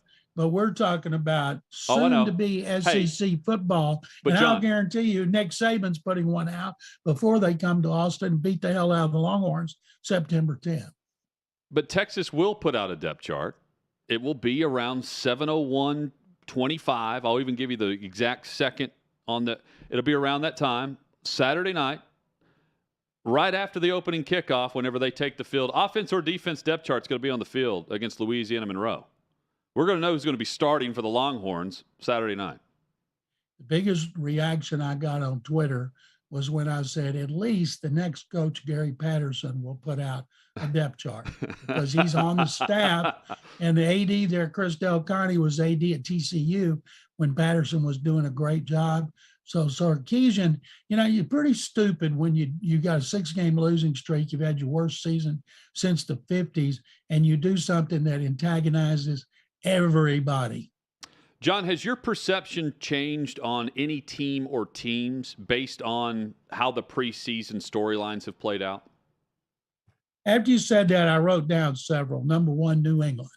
The Patriots have struggled on offense with Matt Patricia, Joe Judge calling plays. Mac Jones is not playing as well. Now watch them win their first 10. But I think Miami is going to finish ahead of the Patriots. And another one, all these constant worry about Tampa Bay's interior offensive line, as well as Brady's inactivity and counting on Julio Jones, who nobody's been able to count on in a long time, as you guys well know. I think they'll win the division, but I don't see them as good as the Packers or the Rams going to the Super Bowl. And I'm up just about putting Philadelphia over Dallas to win the NFC East. And in the AFC, the one that to me that I've changed on are the Steelers. I thought the Steelers would finish last. Mitchell Trubisky, Kenny Pickett, both of them played really well in preseason. Mike Tomlin said, I'm not ready to name a starter. I'm guessing it'll be Trubisky because he's a veteran, but we know it's only a matter of time before first-round pick Kenny Pickett is the starters. But the Steelers quarterbacks looked really good. How much is the Philly-Dallas thing, John, about lack of faith in Dallas? How much is it about faith in Philly? People are not fired up about Mike McCarthy, of course, won a Super Bowl with Aaron Rodgers, had that boneheaded coaching in the playoffs last year. Dak Prescott's clearly the best quarterback in the NFC East. They've lost their left tackle. They let their right tackle go, Lyle Collins, to Cincinnati. So they're going to have two new tackles without any legitimate starters on the roster. And if they can continue to go with Zeke Elliott at the running back and put all their marbles in his basket, they're going to have trouble running the football because Tony Pollard, a veteran backup, is quicker and breaks more runs than Elliott, while Philadelphia continues to make moves that you go, that's a good move. And so much depends on Jalen Hurts in his third year, but they had the league's best running game. And that's the way you win if you have a quarterback's not playing great. So I think I'm going to pick the Eagles over the Cowboys, partially because I'm down on the Cowboys, but also I'm uplifted by things the Eagles have done. You touched on all the teams that we threw out, and I just threw out a wild card one that, I think they would be happy with a wild card spot is Arizona. But for more positive than negative, because I was down on them going into the camp. We saw them in joint practice work here, saw them in preseason. They are deeper than what I thought they were top to bottom. I think their 1 through 53 in total is pretty good, especially with how their offense is built at wide receiver. They've got 2 or 3 guys they're going to cut today or have cut today that teams would be glad to add as a third or fourth option, and they're going to treat them like a 7th or 8th spot today. So defensively, very fast. I don't know how deep they are at certain positions, but very quick on their starting 11. I came away liking Arizona more despite their offseason drama at quarterback. Well, here's what I think about the Cardinals. Started great last year, went down the toilet. And they went down the toilet when DeAndre Hopkins went out, and he still had Christian Kirk. Kirk's gone to Jacksonville. Hopkins suspended for the first 6 games. I saw these lists of Kyler Murray's statistics and their total on yards with Hopkins and without. And Hopkins is going to miss the first 6 games because he's suspended. So I expect them to get off to a slow start, but maybe they will finish fast, and you'll be right. But I don't think there's a discrepancy between the Rams and the 49ers. And then I think there's one between the 49ers and the Cardinals. And the truth is, I like Cliff Kingsbury personally. I've known him a while, but he hadn't done anything to show people that he's a really good coach. And every team he's had going back to Texas Tech has faded down the stretch. One more for you. I'm not trying to put this into like the surprise shock team of the year. I feel a game or two better about Jacksonville based on how things have gone. I like the way Trevor Lawrence played this preseason. Some of the pieces there. I don't know why they traded Laviska Shenault, although maybe everyone there understands completely what's going on. And their defense should have plenty of pieces based on how they've drafted, John. I don't think they're bottom of the barrel. They're not going 3 years in a row with the number 1 overall pick. Maybe they're top 10, but I'd say they're picks 5 through 10, which is a vast improvement over what we've seen the last 2 years. Jonathan, I remember last year before the season, Jaguars opened in Houston as 6.5-point favorites when Texans supposed to be the worst team in the league. And I remember watching on ESPN a veteran NFL player I respect the heck out of was talking about the Jaguars and Trevor Lawrence and hitting a home run with Urban Meyer, and they're going to be better than everybody expected. And he said, keep an eye on the Jaguars in the AFC South. Well, if you were looking down, then you could keep an eye on them. And I've watched the Texans beat them 8 times in a row.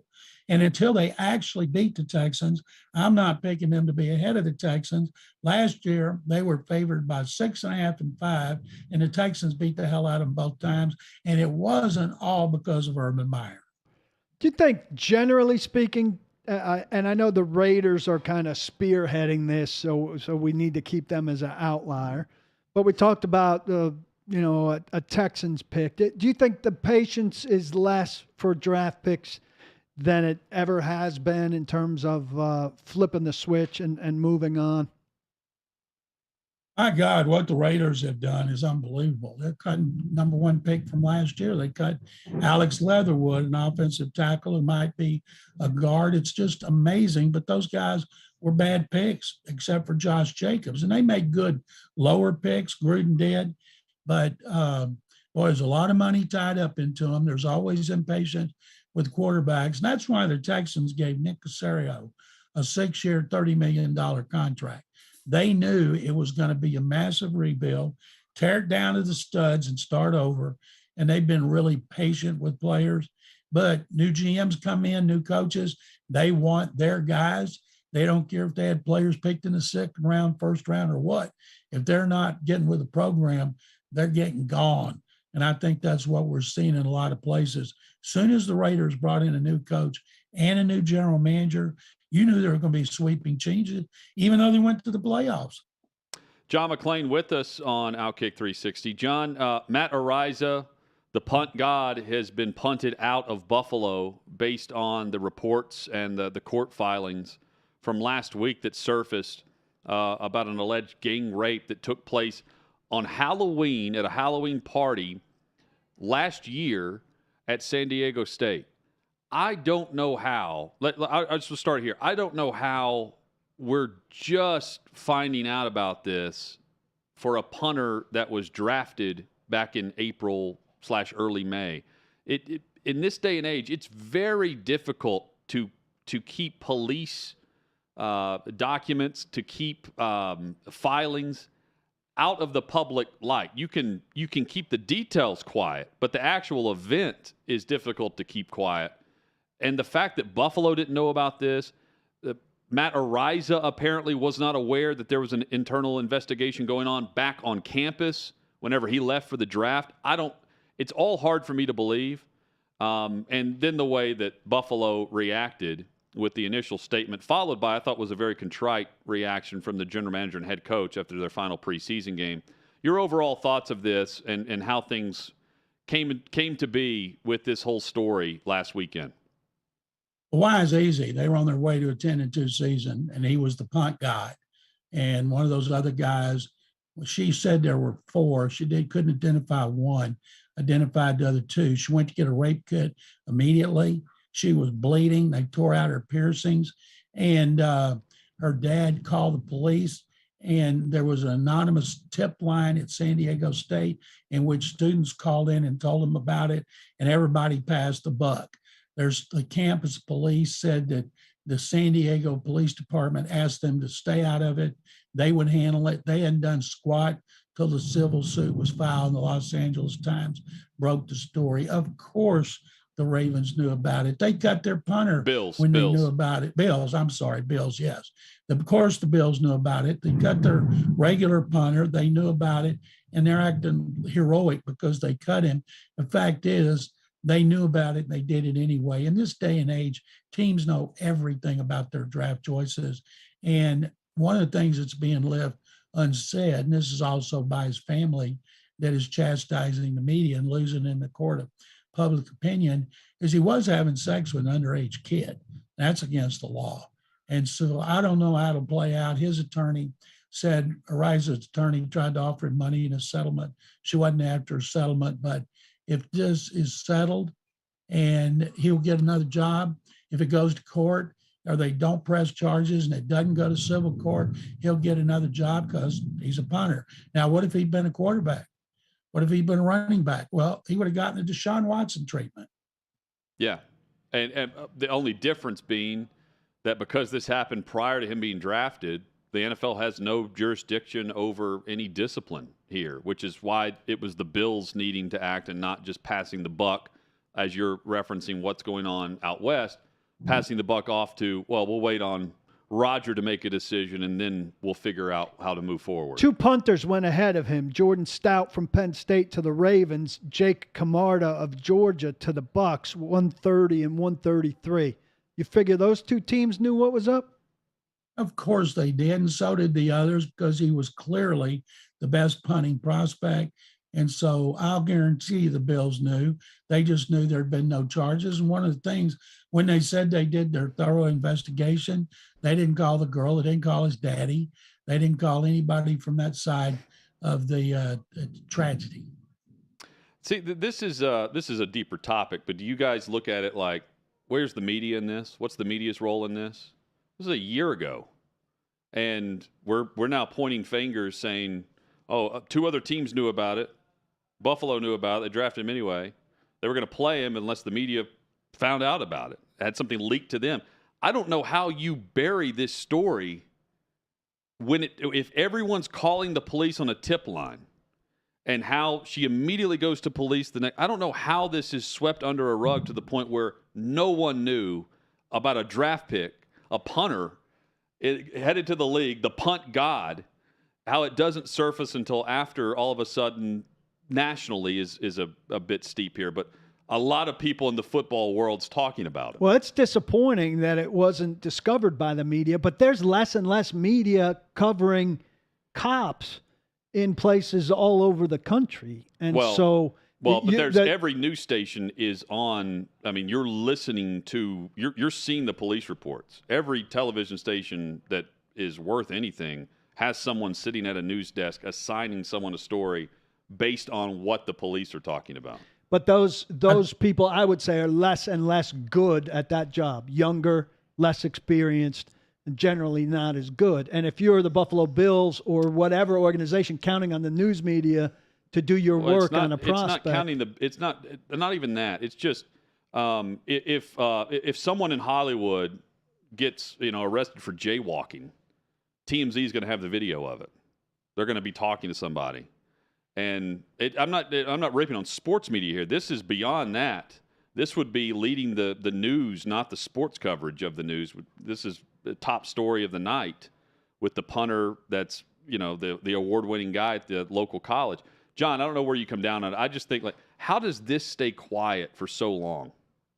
No clue, but as someone who went through multiple rapes and assault charges in the Baylor scandal, who kept up with it every step of the way, I think it's preposterous that you're supposed to this is supposed to be handled under Title IX, and you're supposed to go to campus police. If somebody rapes you, you go to the police department. You don't want to be worried about campus police. They're going to talk to coaches and ADs, and they're going, well, let's wait and see here. You need to go. Any woman should go straight to the police department and file a complaint and let them investigate. And any media doing their job is, like you see, that they're going to look all the time for those complaints, and you hope that it finds it. But it is amazing the way that's happened. John, the Cowboys, just to circle back and try to end on some football discussion briefly, they've cut both of their backup quarterbacks. Is that correct? So they don't have Cooper Rush or Will Grier. It's just for the time being Dak Prescott. What's the line of thinking there? I know what you said to open the show. Hey, it's 16 practice squad guys circle back on for new salaries. What do you think the Cowboys are up to there? Well, one of those guys is going to end up on the practice squad, and they're looking for a veteran, and I'm guessing they had their eye on somebody, but that guy's got to come in and get a crash course on the Cowboys system, because what if Dak Prescott is injured on the first play of the game when they open regular season? So you don't see teams very often getting rid of their quarterbacks and having to bring in a totally new backup unless it's because of an injury. But the way the Cowboys are run these days, it doesn't surprise people. And I hope for the Cowboy fans' sake, this time next year, they've hired Sean Payton, who's one of the best ever. Yeah, and I immediately am trying to connect dots. So we had the report yesterday that multiple teams were calling about Mason Rudolph, who has also played well in the preseason in Pittsburgh. I wonder if Dallas is one of them because, again, they're looking for a backup. one of many teams that could use an upgraded backup. No backup for John McClain. He's with us each and every Tuesday. John, is there one surprise that came out of today with any cuts that really surprised you on anything? Or was it run to the mill? Just got a scoop here. It says breaking. Roger Staubach is withdrawn from consideration. Even though it was rumored for 2 weeks about Alex Leatherwood from the Raiders, I thought still they could trade him. I mean, no way they're going to cut a first-round pick last year. Somebody will give them something, and nobody did, which means teams watching him on tape are not impressed. Now, he'll end up on another team, but my goodness, that was stunning to me. An offensive tackle and a first-round pick with no issues off the field that we know of. Yeah, and they want to give him 6th-round money instead of first-round money, apparently. That's the issue. John, thank you as always. 0-round money. 0-round money, that's right. John, thank you. Thanks.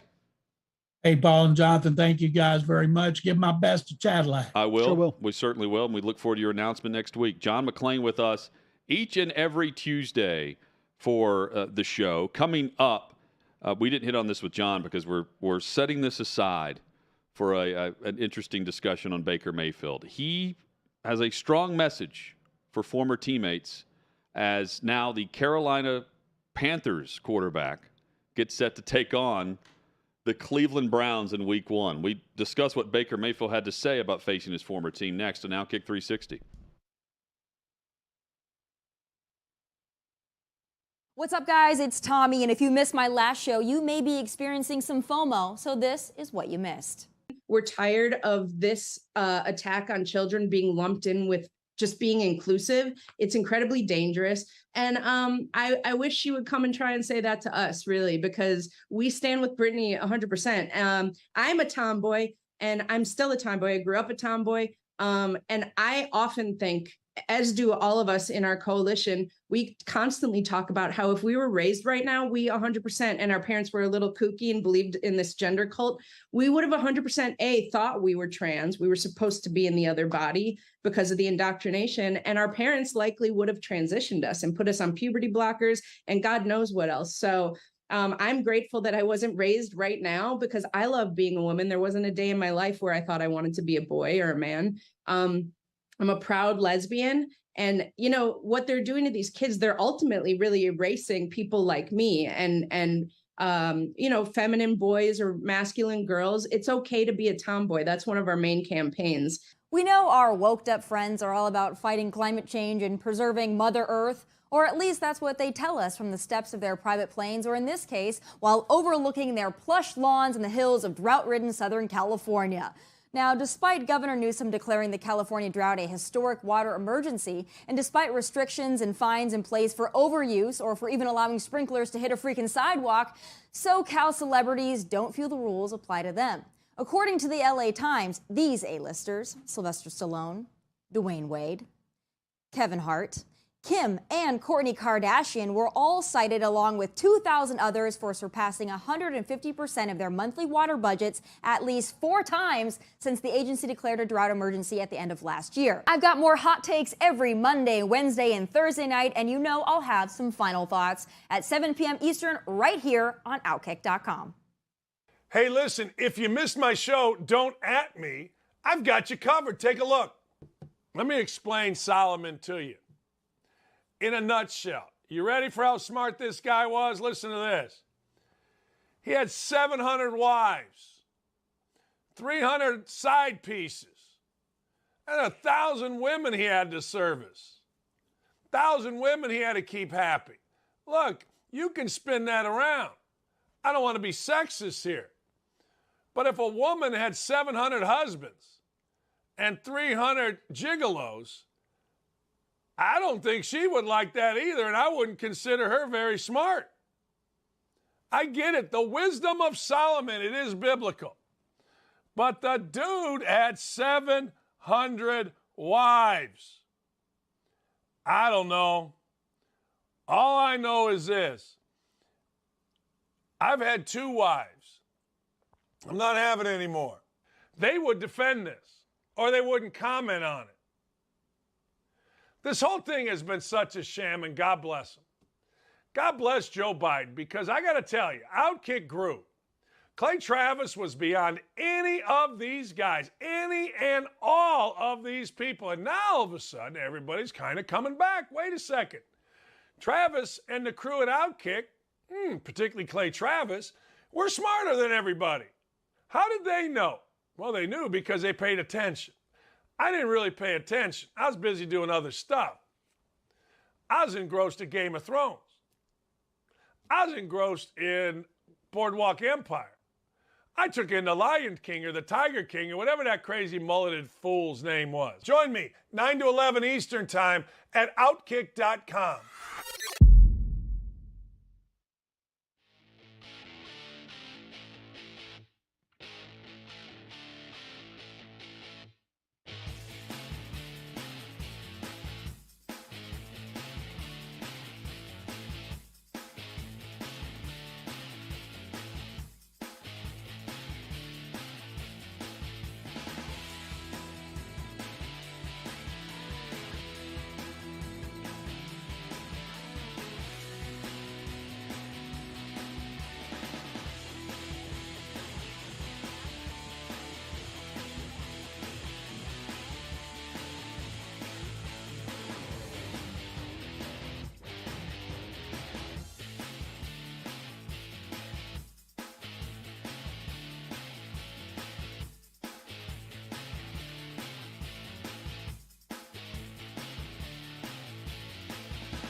The NFL preseason, while as soon as it kicks off, I can't wait for it to end. The viewing audience tunes into these games, especially if you're on a network on the weekend. CBS had Pittsburgh, Detroit Sunday afternoon. It was the final game of the preseason of 2022, Paul. 3:30 kickoff. It ran long. How do I know this? There's a CBS affiliate in town. If it runs long, it backs up everything for our Sunday night sports coverage for a 30-minute show. I thought you were a big 60 Minutes fan. Oh, it backs up 60 minutes. 60 minutes runs in full. So it starts in the full 60 minutes, and then it backs up every other show. And a 10:20 start moved to 11:02 for us due to preseason game number 3 with David Blau in at quarterback. Over 5 million people tuned in to watch this. That's more than any NBA game on Christmas Day. Just to put that in perspective.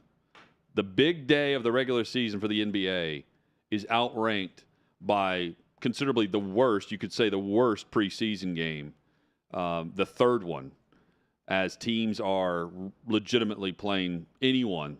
The Titans' offensive line at the end of the game was atrocious in front of what they ended up leading a game-winning drive, but that offensive line was horrible, and that's their product. And for whatever reason, the football fans, I'm a fan. I'm tuned in to watch certain players, and I realize Kenny Pickett's a big storyline, and the Steelers are across the country. They're going to tune in and watch, but man, that is a big number for a awful game. 19-9 was the final score. I have zero interest in it, and certainly imagine tuning in to watch Titans beyond, Cardinals in the fourth quarter. Zero interest beyond the first 10 minutes or beyond the first series of the second quarter. But look, I'm going to watch a ton of NFL football from September through January. I don't have this thing where I've got to get a dose, a fix. I'm not addicted like people are to crack or whatever. Where I gotta have some. And I've lectured people about this football is back thing. I don't know why you are so willing to let the NFL convince you that it's back when it's nothing like football. But it's not. I'm a football fan. I'm going to see what player or players have developed over the course of the last 12 months. But as far as a game product, overall, it's a joke. It's just, look at all the players available now that you were told it mattered. Oh, I loved watching them, though, man. It matters for Baker Mayfield against Cleveland. That's next.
OutKick 360, just like that. The final hour is here on this Tuesday edition. If you missed John McClain earlier, you can always go find the podcast wherever you download your audio.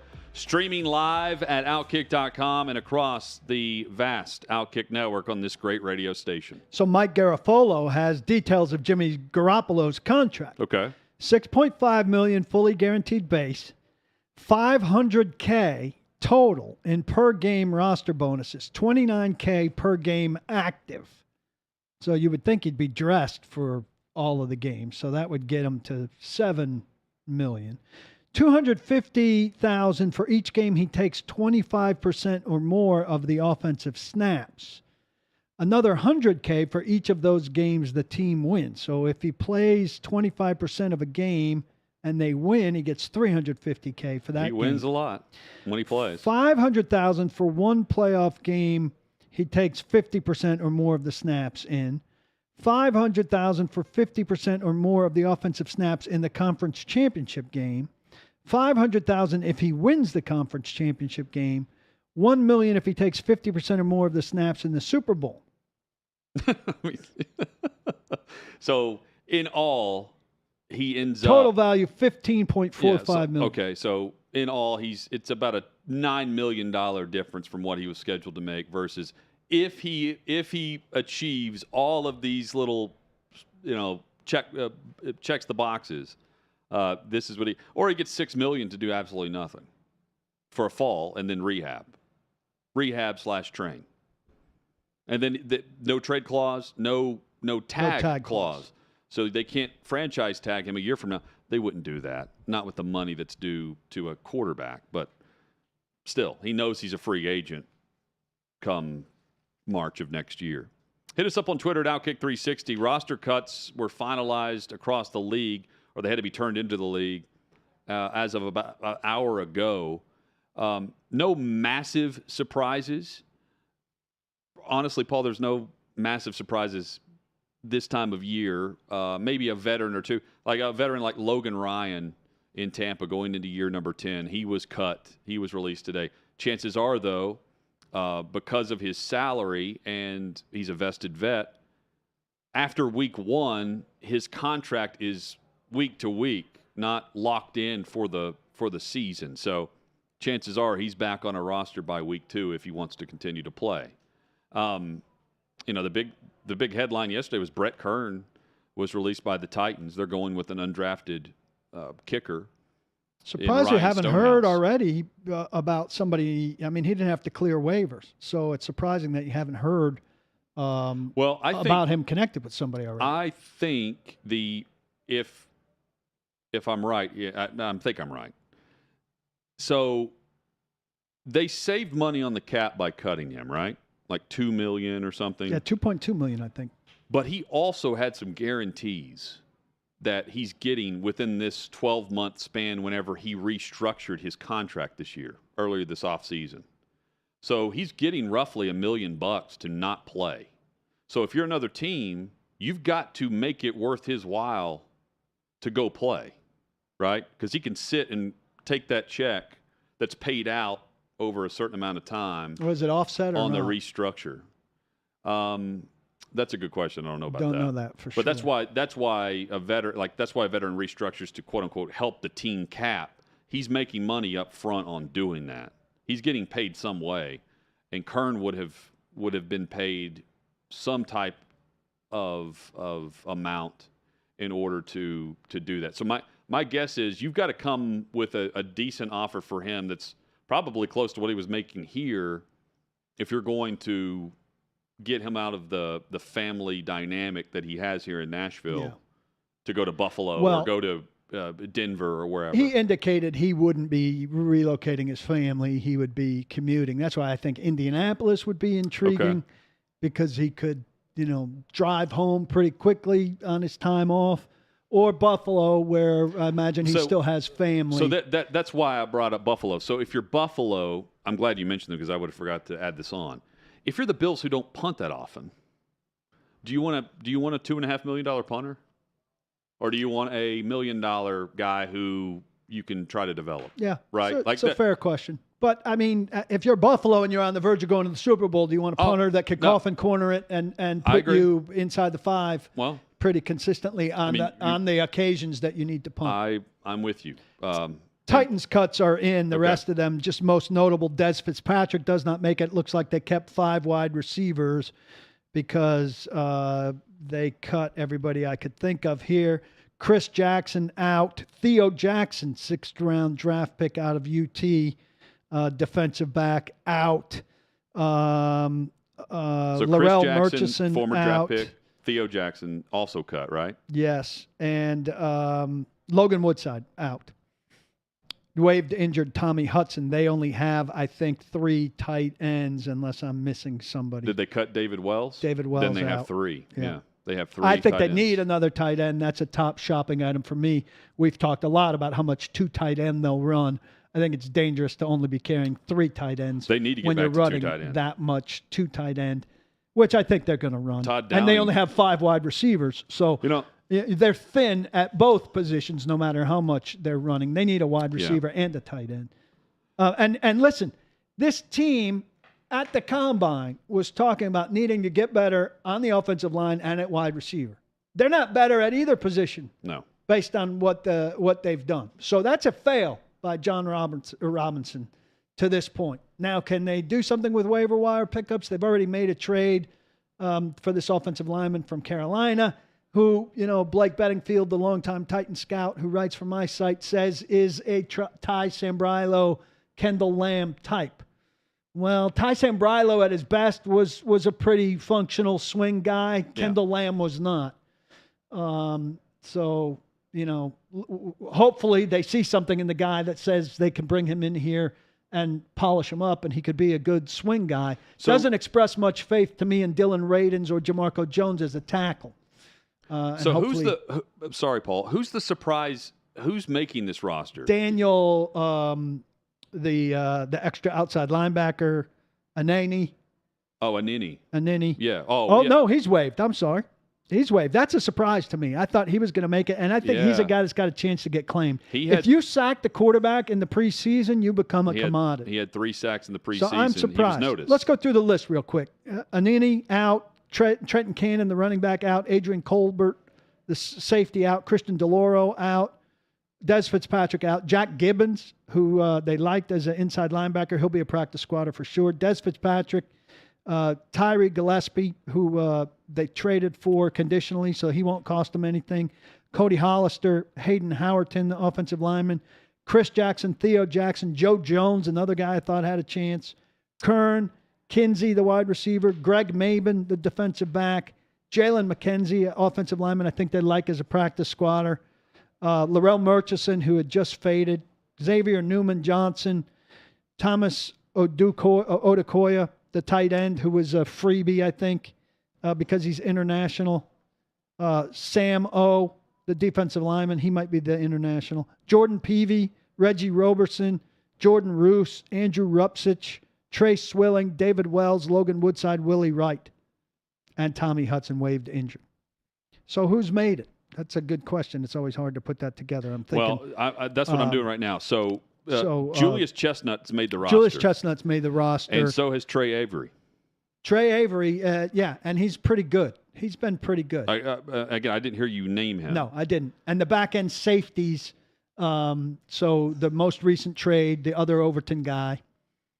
Ugo Amadi. Yeah, who was with the Eagles for like 2 days. Yeah. So he got traded twice, but he's landed from Seattle in the league to Philadelphia. Seattle, Philadelphia, Tennessee within 10 days. And I think he's a good player. Lonnie Johnson. Lonnie Johnson's made it. And the other safety who's been here before and was away for a year, Kalu, has made it. He was banged up. Josh Kalu. Okay. Yeah, Lonnie Johnson. Avery's the big upset guy. Avery and Julius Chestnut. Trey Avery's interesting because he fights, man. He's a cover guy. Like that, he defends his play. I don't care who you're playing as long as you do your job in the preseason. Like a quarterback, we're very critical on who's Kenny Pickett playing against versus what Trubisky's doing. I just want the guy that's running the offense to go out and execute the offense, to operate the offense. And that's how I would judge any player, really, that's on an island. Trey Avery, who comes in and is third or fourth string to start camp, ends up making the roster because he covered his man better than some of these other guys, some of these former draft picks by the Titans. And they made the right call on Logan Woodside. I'm glad they're not trying to hold him for a couple days and then pushing him. He's going to be on the practice squad. I would imagine so, yeah. Hit us up on Twitter at OutKick360. Baker Mayfield. This is the college Baker coming out here with the comments. We've got the quote. He has a strong message for former teammates. Cynthia Freeland on Around the NFL podcast said, Baker said, quote, "I'm going to F them up," talking about his former team. This sounds like Oklahoma Sooners Baker Mayfield to me, planting the flag at the 50-yard line type guy. I'm intrigued to watch this guy play week one. Panthers, Browns just went up a notch based on the trade itself, but knowing that he was kicked to the curb and knowing that Cleveland's paying $10 million of his salary this year. I bet Davey, I don't know if you can find this real quick. And if you can't, that's fine. I bet there's around $70 million in quarterback money alone between these two franchises on week one. With the Browns paying most of it. Yes. The combined salaries for all their quarterbacks, if you add it, I bet there's at least 65 to 70 million. I'm trying to do the math in my head on what Deshaun Watson was getting, which was 48, Darnold's 47. 18. Yeah. Baker's getting 18. I mean, and then you've got Baker Brissett. came down from 18. Yeah, but the Browns are paying 10 of it. But he came down. They may be paying 10, but he came off the 18. Oh, he took a $3 million cut. So he was down at 15 or 14. Yeah. But still, the amount of money for the quarterback play that we're discussing, it's kind of crazy. And we won't see high-quality quarterback play because we may see it from Brissett Baker. started. Baker, he lowered his shoulder again in the preseason. Yeah, game. I heard. You guys said that the other day. And they've got to get that out of him. Pretty early on, too. And it wasn't anything like he threw a pick and then, he's trying to recover against Houston and goes over to try to make a tackle. It wasn't like that. He's just running out. He's running out of bounds full speed. And he just tucks the ball away and he dips his shoulder and makes contact with the defensive back. The defensive back then hits the deck because he's trying to slow up and not hit Baker Mayfield. And then as they're getting up and going back to the huddle, Baker goes over to him and shakes his hand apologies. I didn't mean to knock you 5 yards further than what you expected there. And I'm thinking, man, what are you doing? You have to, in some way, shape, or form, talk to him and say, there's P.J. Walker over there. We really like P.J. Walker. We really like him backing you up. We don't want to play him. And you've got to stop doing it. It's an admirable trait. It's an admirable trait we don't want you putting on display. You could say to me, look, you could eat 3 hot pretzels, and that's an impressive thing to watch, but it's not good for you. And it's not good for your family. So we don't want to see you do it. CBS put together a good list here, the preseason standouts from the top 10 from the draft, going through game by game, who stood out, who disappointed, who surprised. And we'll just go through the picks here. Trayvon Walker, I haven't heard a thing about him all preseason. No. Number 1 overall pick. Well, you heard about him at the Hall of Fame game. Well, he made a play on the first play. It was a rough. They had the extra game, and they talked about him in that game. Since then, we haven't. And he had his first sack there. He had 3 pressures in 2 preseason outings, and he flashed this is what CBS says. He flashed as a force against the run. That's not why I'm drafting Trayvon Walker number 1 overall. Flashed against the run. Number 2 overall pick, Aiden Hutchinson, I think is probably the most well-known of the top 10 based on Hard Knocks, right? We haven't seen much of him, but we did see him a bit in that preseason finale against the Steelers. And in the first game where he was given a few snaps, he looked pretty good. I think they have to be happy there. Derek Stingley is among list of rookies in Houston that are outperforming the vets. LSU corner, who at one point was the number one recruit, and he's got all this hype, and then last year fell off a bit with LSU, gets hurt, ends up taking the surgery, doesn't finish the season, but the year prior didn't live up to the SEC expectations. But early on at LSU was phenomenal. And he's been everything and some in camp so far. He allowed just one reception in his target area, according to Pro Football Focus. And he covered receivers in man and zone, had a pass breakup, very tight coverage. Quarterbacks rarely threw his way. That's perfect. Yeah, that's exactly what you want to hear. Same for Sauce Gardner with the Jets, picked fourth. Not targeted at all in the preseason. I take that one of two ways, Paul. It's either good or bad, right?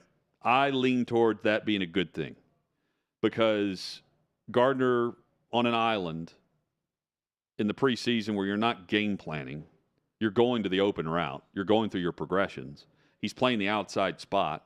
And so any quarterback that's in there with him is going to throw his way regardless of if Sauce Gardner's lined up over there or not. I don't think they're game planning against him. So for the limited snaps he played, I think that's great review. A great sign. Kayvon Thibodeau, I think, had a great preseason given the fact that he avoided serious injury on that low hit to his knee. Very fortunate. Ekwonu with the Panthers. CBS says, it was an expected preseason from Ekwonu, who on film at NC State was a Mack truck in the run game, mostly good but not spectacular in pass protection. That is precisely how he played in the preseason. Evan Neal. Sounds just fine. With the Giants. Did not play in the final preseason game. Otherwise, solid start, yet far from dominant. And he moves exceptionally well for a human with his size and heavy frame. Again, nothing to be concerned about there. I think that's great. Charles Cross is the same way. He had I remember him being in the headlines because he had a shaky, I don't know if it's the first or the second preseason game, but apparently that was a blip on the radar, and he's one of the bright spots for an offensive line that drastically needed to be overhauled. He is a solution, not a problem. And finally, Garrett Wilson, wide receiver to the Jets, 6 catches for 53 yards is his stat line. Did not hear a great deal about him. And he did not have, to his credit, I'm just trying to think through why. He's playing with Flacco and not Zach Wilson. So I don't know if that factors in or not, but that doesn't look like a very good start for Garrett Wilson. Chris Olave, by the way, heard a lot more. I'm just going to go one more notch down. 5 total targets. That's all he saw in preseason work. But apparently during joint practices, put on a show. But you heard a lot about Olave too.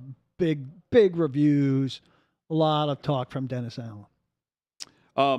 Paul, your thoughts overall of Treylon Burks while we're talking first-round wide receivers. His overall stat line, 4 catches, 37 yards, but he did have a touchdown this past weekend. Look, he's too inconsistent, too up and down, disappeared for a couple of injuries that seemed minor. It was good that he came back from the wrist in the last preseason game. I said this, and I got bashed for it, Hutton. It's just unbelievable the things you get bashed for. The touchdown from Malik Willis, I think it was 16 yards. Sounds right. In the preseason finale, where Willis really dropped down to deliver a sidearm ball. Mm-hmm. Burks was crossing under the arm of the defender, crossing left to right, and he was going into clear space. But he caught it on a crosser and turned upfield. There was nobody near him, but he kicked into a sprint and then hopped across the goal line. And I tweeted it was reminiscent of a lot of A.J. Brown catches, which to me is a good thing. You drafted the guy in part to replace A.J. Brown. People are hammering me. Why are you bringing up A.J. Brown? Let go of A.J. Brown. I thought this was a positive thing. Treylon Burks is here in Nashville in part to take up some of what A.J. Brown can do. This offense has not shown explosive qualities. And that was an explosive play, even though there were no defenders there. That's no negative knock on that was a praise. It was praise. We should be comparing him to A.J. Brown. They chose him after replace trading A.J. Brown. So I thought that play, didn't you? It looked, it was an A.J. Brown-like play. A.J. Brown's made that play a bunch. He scored, 10 touchdowns at least on that play. This is how I'm going to go about judging Treylon Burks. It's not quantity as much as it is the quality of play on a consistent basis that A.J. was bringing to this offense. Meaning, A.J. Brown came up with some game-changing plays. Absolutely. And that game-changing play could be in the second quarter of a 6-3 ball game where you just have to get something going. You need a spark offensively. And he catches a 50-yard bomb in double coverage down the sideline on a terrible throw. For example. But at the same time, late in the game, he's coming up with a down the sideline, one-handed, tipping it back to himself, keeping his feet in bounds catch. He's catching a pass, diving into the end zone. He's catching a pass at the 11-yard line in Baltimore, turning upfield and carrying defenders into the end zone. Not every catch for him put points on the scoreboard, but he had catches that led to points on scoreboards across the league for the Titans. They won games not solely due to him, but in large part due to the bulk yardage, the explosive plays that he provided that the elite guys do on a consistent basis. And you can make the argument he was right below that elite status, and that's fair. But that's where Treylon Burks needs to get to. A.J. Brown was a 1,000-yard receiver his rookie year. So, is Treylon Burks a 700-yard guy, or is he a 1,000-yard guy? I can't tell you that yet. I feel like we kind of knew the swagger of A.J. Brown his rookie season coming in with Corey Davis. I can't pinpoint a range of what I expect from Treylon Burks, but it doesn't have to be quantity of yards or catches. He needs to have a significant impact. Moments. In the moment, yeah, and I phrased that earlier, like the last week or the week prior, like the big moments. He's got to have those because it's him and Woods, and then there's a drop-off on the moment guys. I don't think he's going to start against the Giants. I expect Nick Westbrook-Akine to start opposite Woods.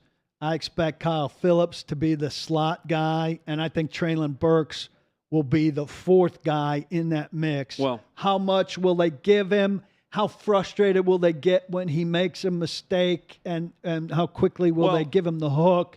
These are all questions. How specifically will they shape something for him in the context of that game?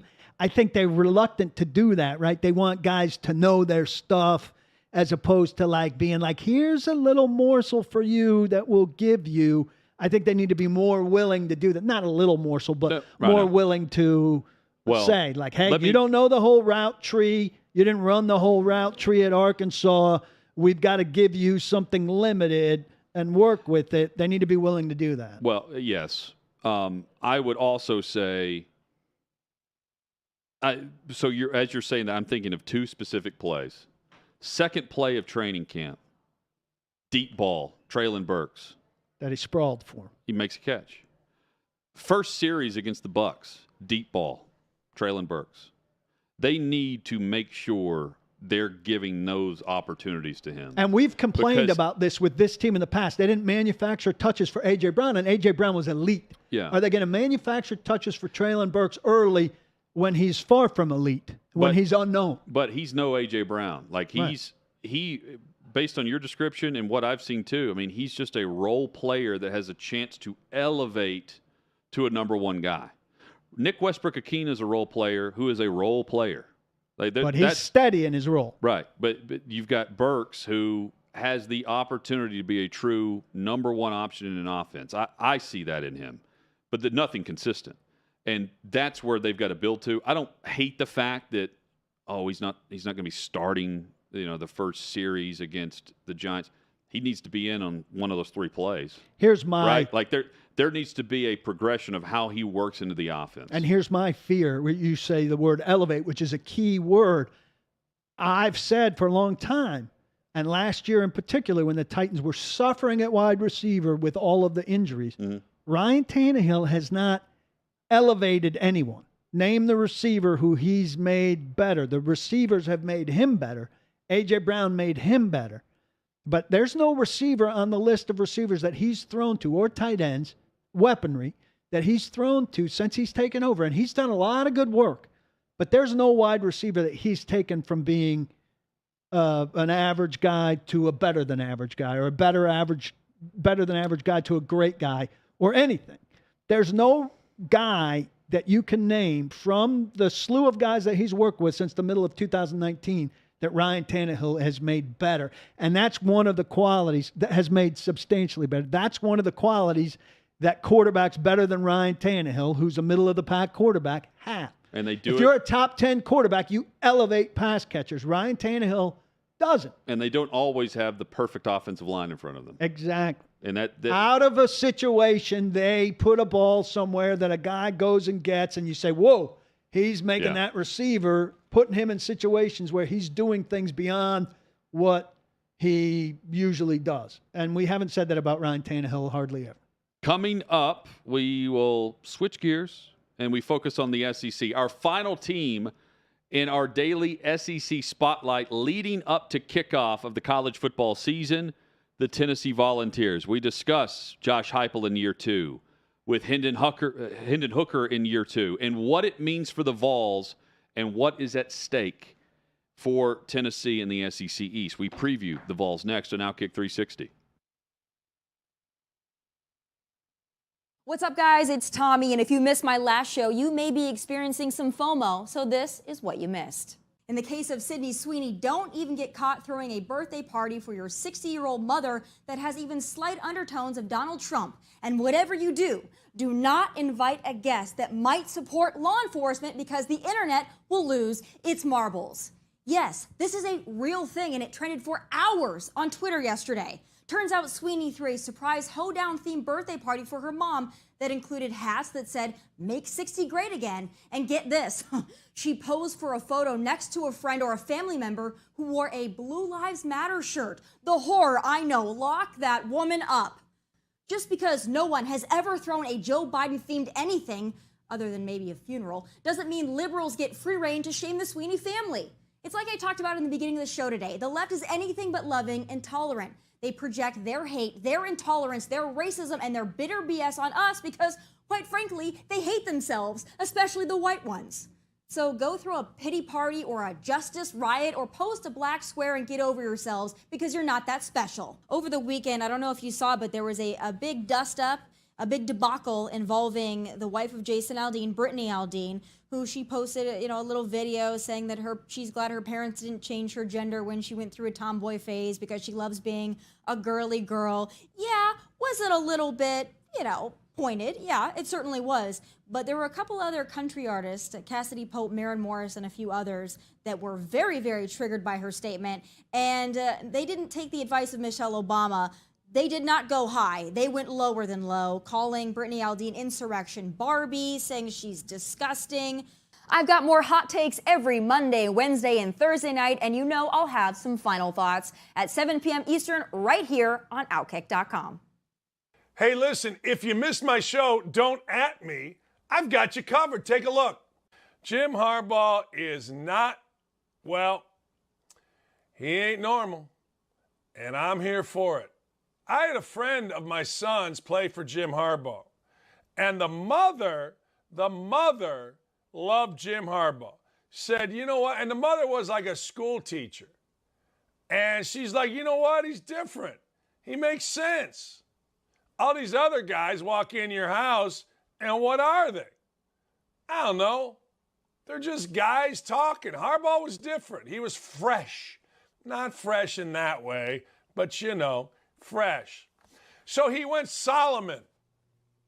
He said it was biblical, his decision to start both J.J. McCarthy and Cade McNamara. McNamara in the first game against Colorado State, McCarthy's second game. It's biblical. It's Solomon.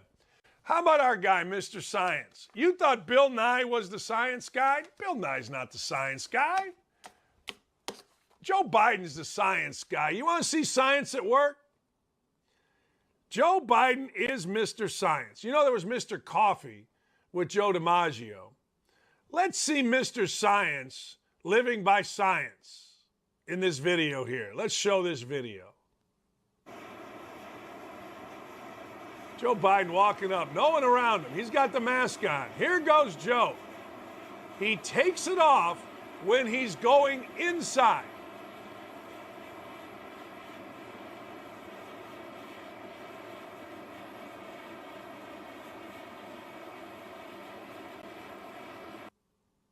Look at Joltin' Joe. Join me 9 to 11 Eastern Time at OutKick.com.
OutKick 360 rolls on across the OutKick network.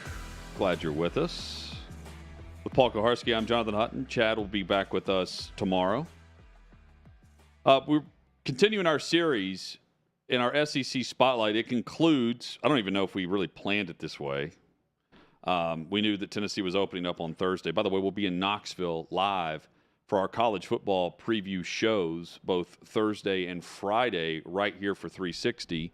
Hope you'll join us for that as we'll go through on Thursday a lot of the SEC topics, and Friday get you set for all of the kickoffs across college football.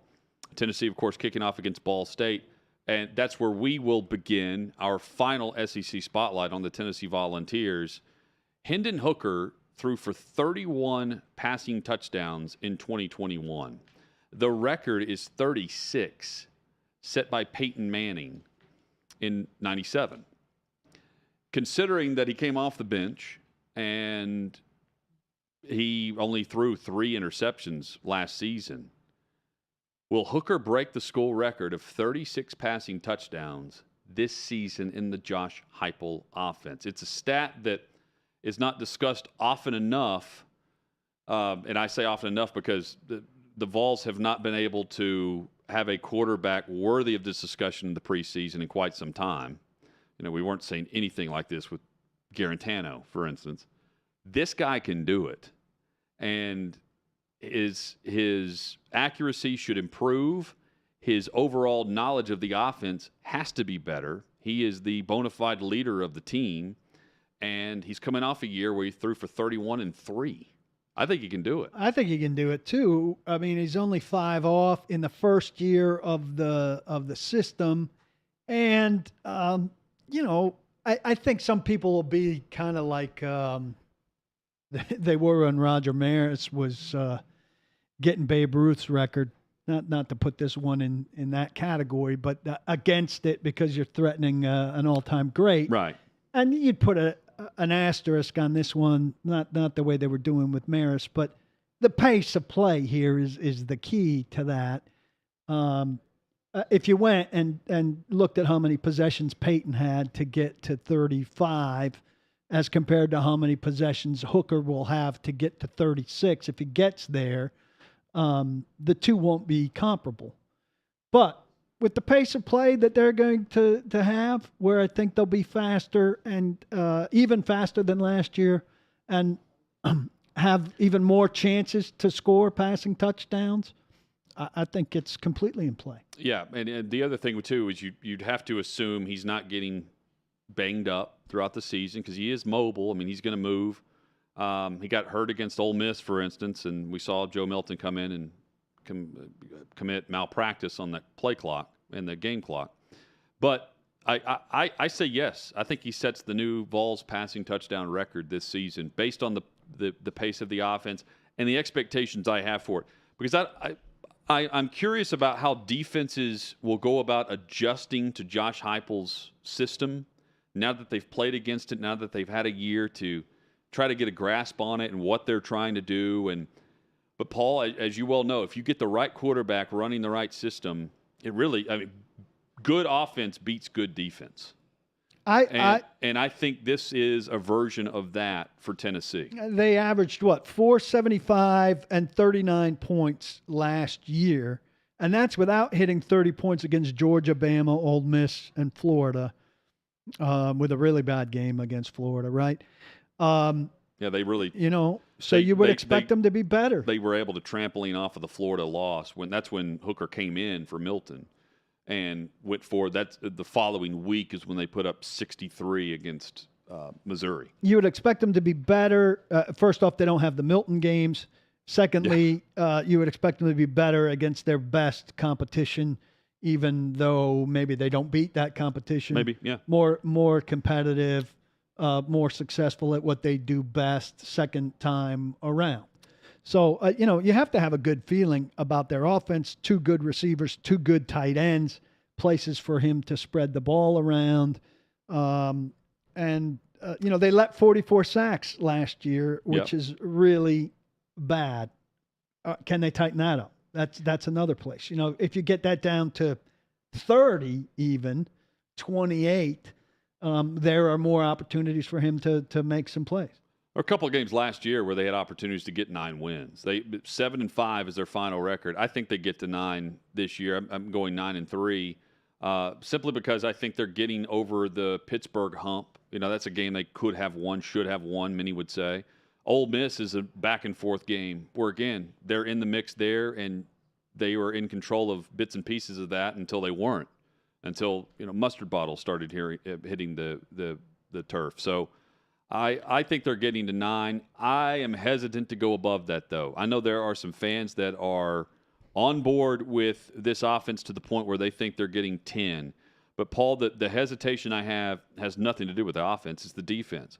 We've talked with Austin Price and Brent Hubbs at length about this offseason about is Tennessee, are they capable of getting 2 or 3 extra stops per game than what they were doing a year ago, where, it's a fast break for both offenses, not just the Tennessee offense. The only difference is the other offense is taking a bit more time off the clock to go score. I know they're deeper. I don't know if deeper necessarily means better, top to bottom. And I think for an SEC secondary, I think they're exceptionally slow in the secondary. That's not good. So I think they're going to give up some points. I'm saying, based on my prediction, though, I think they're outscoring 2 more opponents than what they did a year ago to get to 9 wins. And we could see them playing in New Orleans, for instance, in the Ole Miss spot at the Sugar Bowl. Well, what you point out about 2 of the losses, no Kenny Pickett, no Matt Corral. Those make big differences in those 2 opponents. My concern, and it's hard to find fault with what they do offensively, but there is an automatic built-in fault. When you go so fast on offense, you lose time of possession. And when you lose time of possession, as big as they lose time of possession, your defense, which is not that good to start with, is then asked, and you're talking about getting off the field. They need to get off the field more because otherwise they're dying of exhaustion. And you're asking them to be on the field a lot. A great example of that is the Alabama game last year. It is a tight game going into the fourth quarter. And Alabama was for the taking a few times, 4 or 5 times last year, just throughout second halves. Now, they're good enough to overcome some tough moments and good enough to overcome their own mistakes. Tennessee wasn't. Tennessee had a turnover. They're down 7, and they're trying to match Bryce Young and Alabama's offense. And they had a turnover, and that was the ball game. because then Alabama went up 2 scores, and that was it. Because you're not going to be able to catch that based on the defense that was on the field for Tennessee a year ago against that offense. Second worst SEC defense on third down. So I'm with you. The biggest thing on defense, you got to be better on third down. You got to stop the other team, get the ball back for your high-powered, fast-paced offense. And that high-powered offense then has to turn that into – it's not going to eat clock. Well, it's going to score points. I've joked with Josh Heupel twice about this. You know, it first was here in person and then on SEC Media Days. I was like, be honest with me. Like, do you actually practice a 4-minute offense? Because you don't use it. Like, sometimes a slower pace can be really good. There were a couple. They scored way too early, late in the fourth quarter against Pitt last year, for instance, where if you just take your time, you're running another minute and a half off the clock. Even if you're not coming with points, running time off the clock is points in your favor. Protect your lead. If you're trying to protect a lead late in the game with a team with 2 timeouts. Point being, I think when he's asked the question, hey, can the offense be more efficient? Can the offense be better? I think they can be better by actually not going as fast in some cases. There are times in the fourth quarter where it's okay that you don't have to get to the line and snap the football and just run to the line. The time can be on your side, and he knows that. I'm not telling him I'm not smarter than Josh Heupel here, but last year I felt like there were a few games where, man, if you just slow down just an instant, you're going to help yourself with an extra 30 seconds milked because the other team's not taking timeouts yet. They have to beat Florida, right? They're going to be 3-1 or 4-0 if they beat Florida. If you lose to Pitt and you're 3-1 beating Florida, you're fine. All's okay. But then you've got LSU, Bama, Kentucky at Georgia. Right. That is a damn gauntlet. And if you're 2-2 going into that, right, you're doomed. Yeah. If you lose to Pitt and Florida, you're trouble. You're looking at more of a record that we saw last year, unless you pull the big upset, which we did not see last year, which would have been Alabama, Georgia. Right? And they scored more points at the time. They put up more points against Georgia's defense. Offensively, 17, and against Alabama, they played them tight until they could no longer return serve. So Tennessee's good. How good? We'll know by the end of next month. We'll know by the end of September when they play Pitt in 2 weeks, or 10 days. 2 weeks, and then they play Florida before the end of the first month. 2 good games there. Get it done in both of those, and you're really cooking. Crazy story with Calvin Ridley that doesn't involve sports gambling, sports betting. We'll have that for you on the other side. But speaking of really good games and a great way to wager on games, we got DraftKings, Bills and Rams, up 7 early win. Go up a touchdown and get paid immediately. Win your money line bet if your team leads by at least 7 points at any time, even if they lose the game. The quick terms here through DraftKings. If you're using the mobile app, just update your DraftKings Sportsbook app to the version 3.35 or greater. You opt in to receive the one up 7 early win token. Hopefully people on the screen are seeing this too. Place a pregame paid money line bet. And if your team leads by at least 7 points at any time of the game, your bet wins. Your bet's going to be settled as a winner when your team goes up 7 or more points in that game. To learn more, just visit DraftKings or download the DraftKings app. More with OutKick 360 next.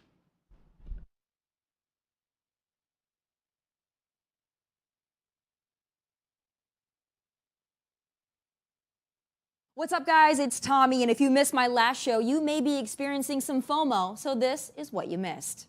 We're tired of this attack on children being lumped in with just being inclusive. It's incredibly dangerous. And I wish she would come and try and say that to us, really, because we stand with Brittany 100%. I'm a tomboy, and I'm still a tomboy. I grew up a tomboy. And I often think, as do all of us in our coalition, we constantly talk about how if we were raised right now, we 100%, and our parents were a little kooky and believed in this gender cult, we would have 100% thought we were trans. We were supposed to be in the other body because of the indoctrination. And our parents likely would have transitioned us and put us on puberty blockers and God knows what else. So I'm grateful that I wasn't raised right now because I love being a woman. There wasn't a day in my life where I thought I wanted to be a boy or a man. I'm a proud lesbian. And, you know, what they're doing to these kids, they're ultimately really erasing people like me and you know, feminine boys or masculine girls. It's okay to be a tomboy. That's one of our main campaigns. We know our woked up friends are all about fighting climate change and preserving Mother Earth, or at least that's what they tell us from the steps of their private planes, or in this case, while overlooking their plush lawns in the hills of drought-ridden Southern California. Now, despite Governor Newsom declaring the California drought a historic water emergency, and despite restrictions and fines in place for overuse or for even allowing sprinklers to hit a freaking sidewalk, SoCal celebrities don't feel the rules apply to them. According to the LA Times, these A-listers, Sylvester Stallone, Dwayne Wade, Kevin Hart, Kim and Kourtney Kardashian were all cited along with 2,000 others for surpassing 150% of their monthly water budgets at least 4 times since the agency declared a drought emergency at the end of last year. I've got more hot takes every Monday, Wednesday, and Thursday night, and you know I'll have some final thoughts at 7 p.m. Eastern right here on OutKick.com. Hey, listen, if you missed my show, don't at me. I've got you covered. Take a look. Let me explain Solomon to you.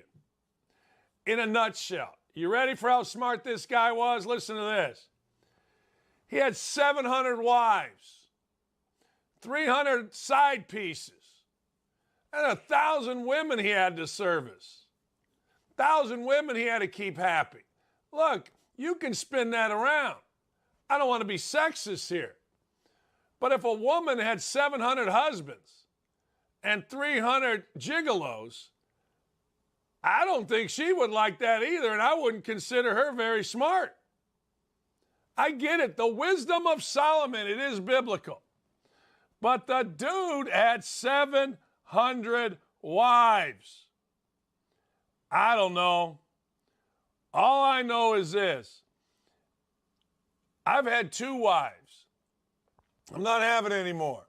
They would defend this, or they wouldn't comment on it. This whole thing has been such a sham, and God bless him. God bless Joe Biden, because I got to tell you, OutKick grew. Clay Travis was beyond any of these guys, any and all of these people. And now all of a sudden, everybody's kind of coming back. Wait a second. Travis and the crew at OutKick, particularly Clay Travis, were smarter than everybody. How did they know? Well, they knew because they paid attention. I didn't really pay attention. I was busy doing other stuff. I was engrossed in Game of Thrones. I was engrossed in Boardwalk Empire. I took in the Lion King or the Tiger King or whatever that crazy mulleted fool's name was. Join me 9 to 11 Eastern Time at OutKick.com.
OutKick 360 rolls on. Falcons wide receiver Calvin Ridley.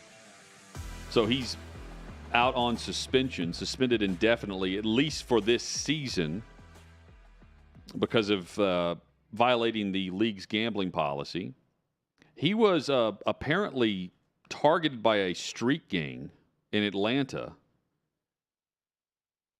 But it was him and other athletes and entertainers in the Atlanta area. So 26 people were charged for violating Georgia's anti-gang and racketeering laws. And the homes of Ridley, Mariah Carey, Atlanta United goalkeeper Brad, is it Guzan? Guzan, yeah. Marlo Hampton of the Real Housewives of Atlanta. All of their homes were broken into.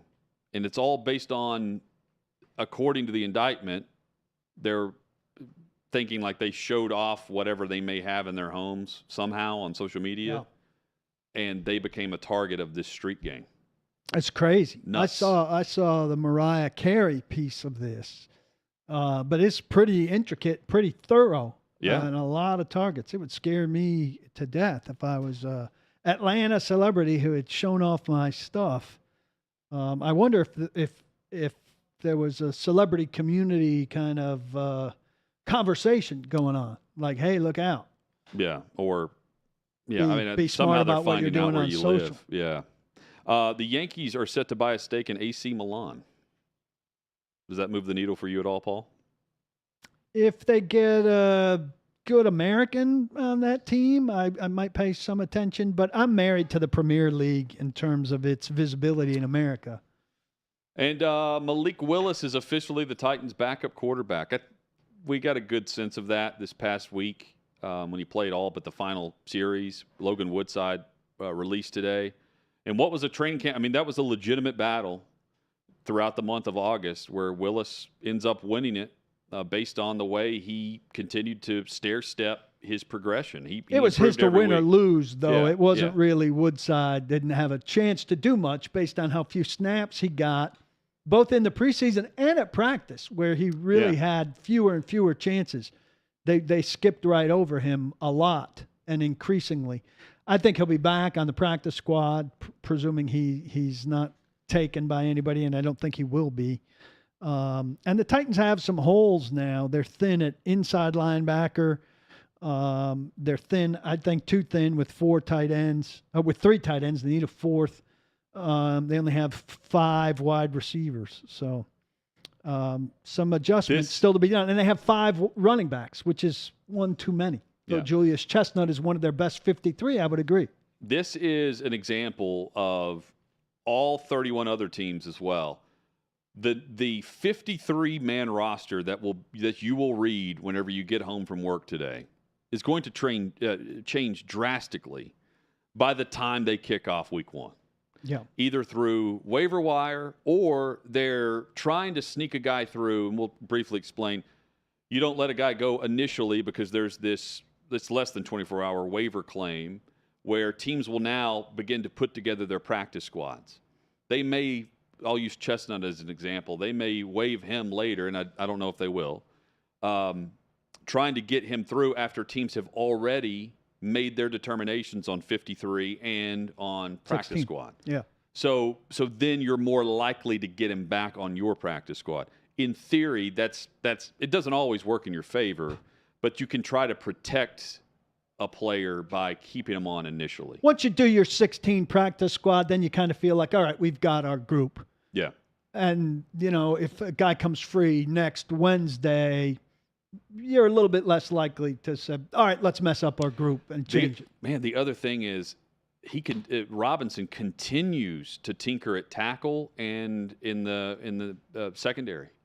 I don't think he's satisfied at all with those I think the secondary feels like a success now. They got Lonnie Johnson. They got Amadi and Trey Avery. I feel good about those 3 guys. I don't feel good about the back-end offensive line. Lonnie Johnson, if he has to play, is not good. I think he's on the roster because he can play safety and corner, right? That's the difference between him and Gillespie. Yeah. Gillespie didn't show much, and his ticket was punched already, it seemed like, before that game because he was the very last safety in, and he played late and only late. Back at it tomorrow, the Wednesday edition, full of NFL headlines. Armando Salguero will join us, primary complaint, and much more. Join us for OutKick 360 across the OutKick network. Don't block the box, and please, please lock your locks.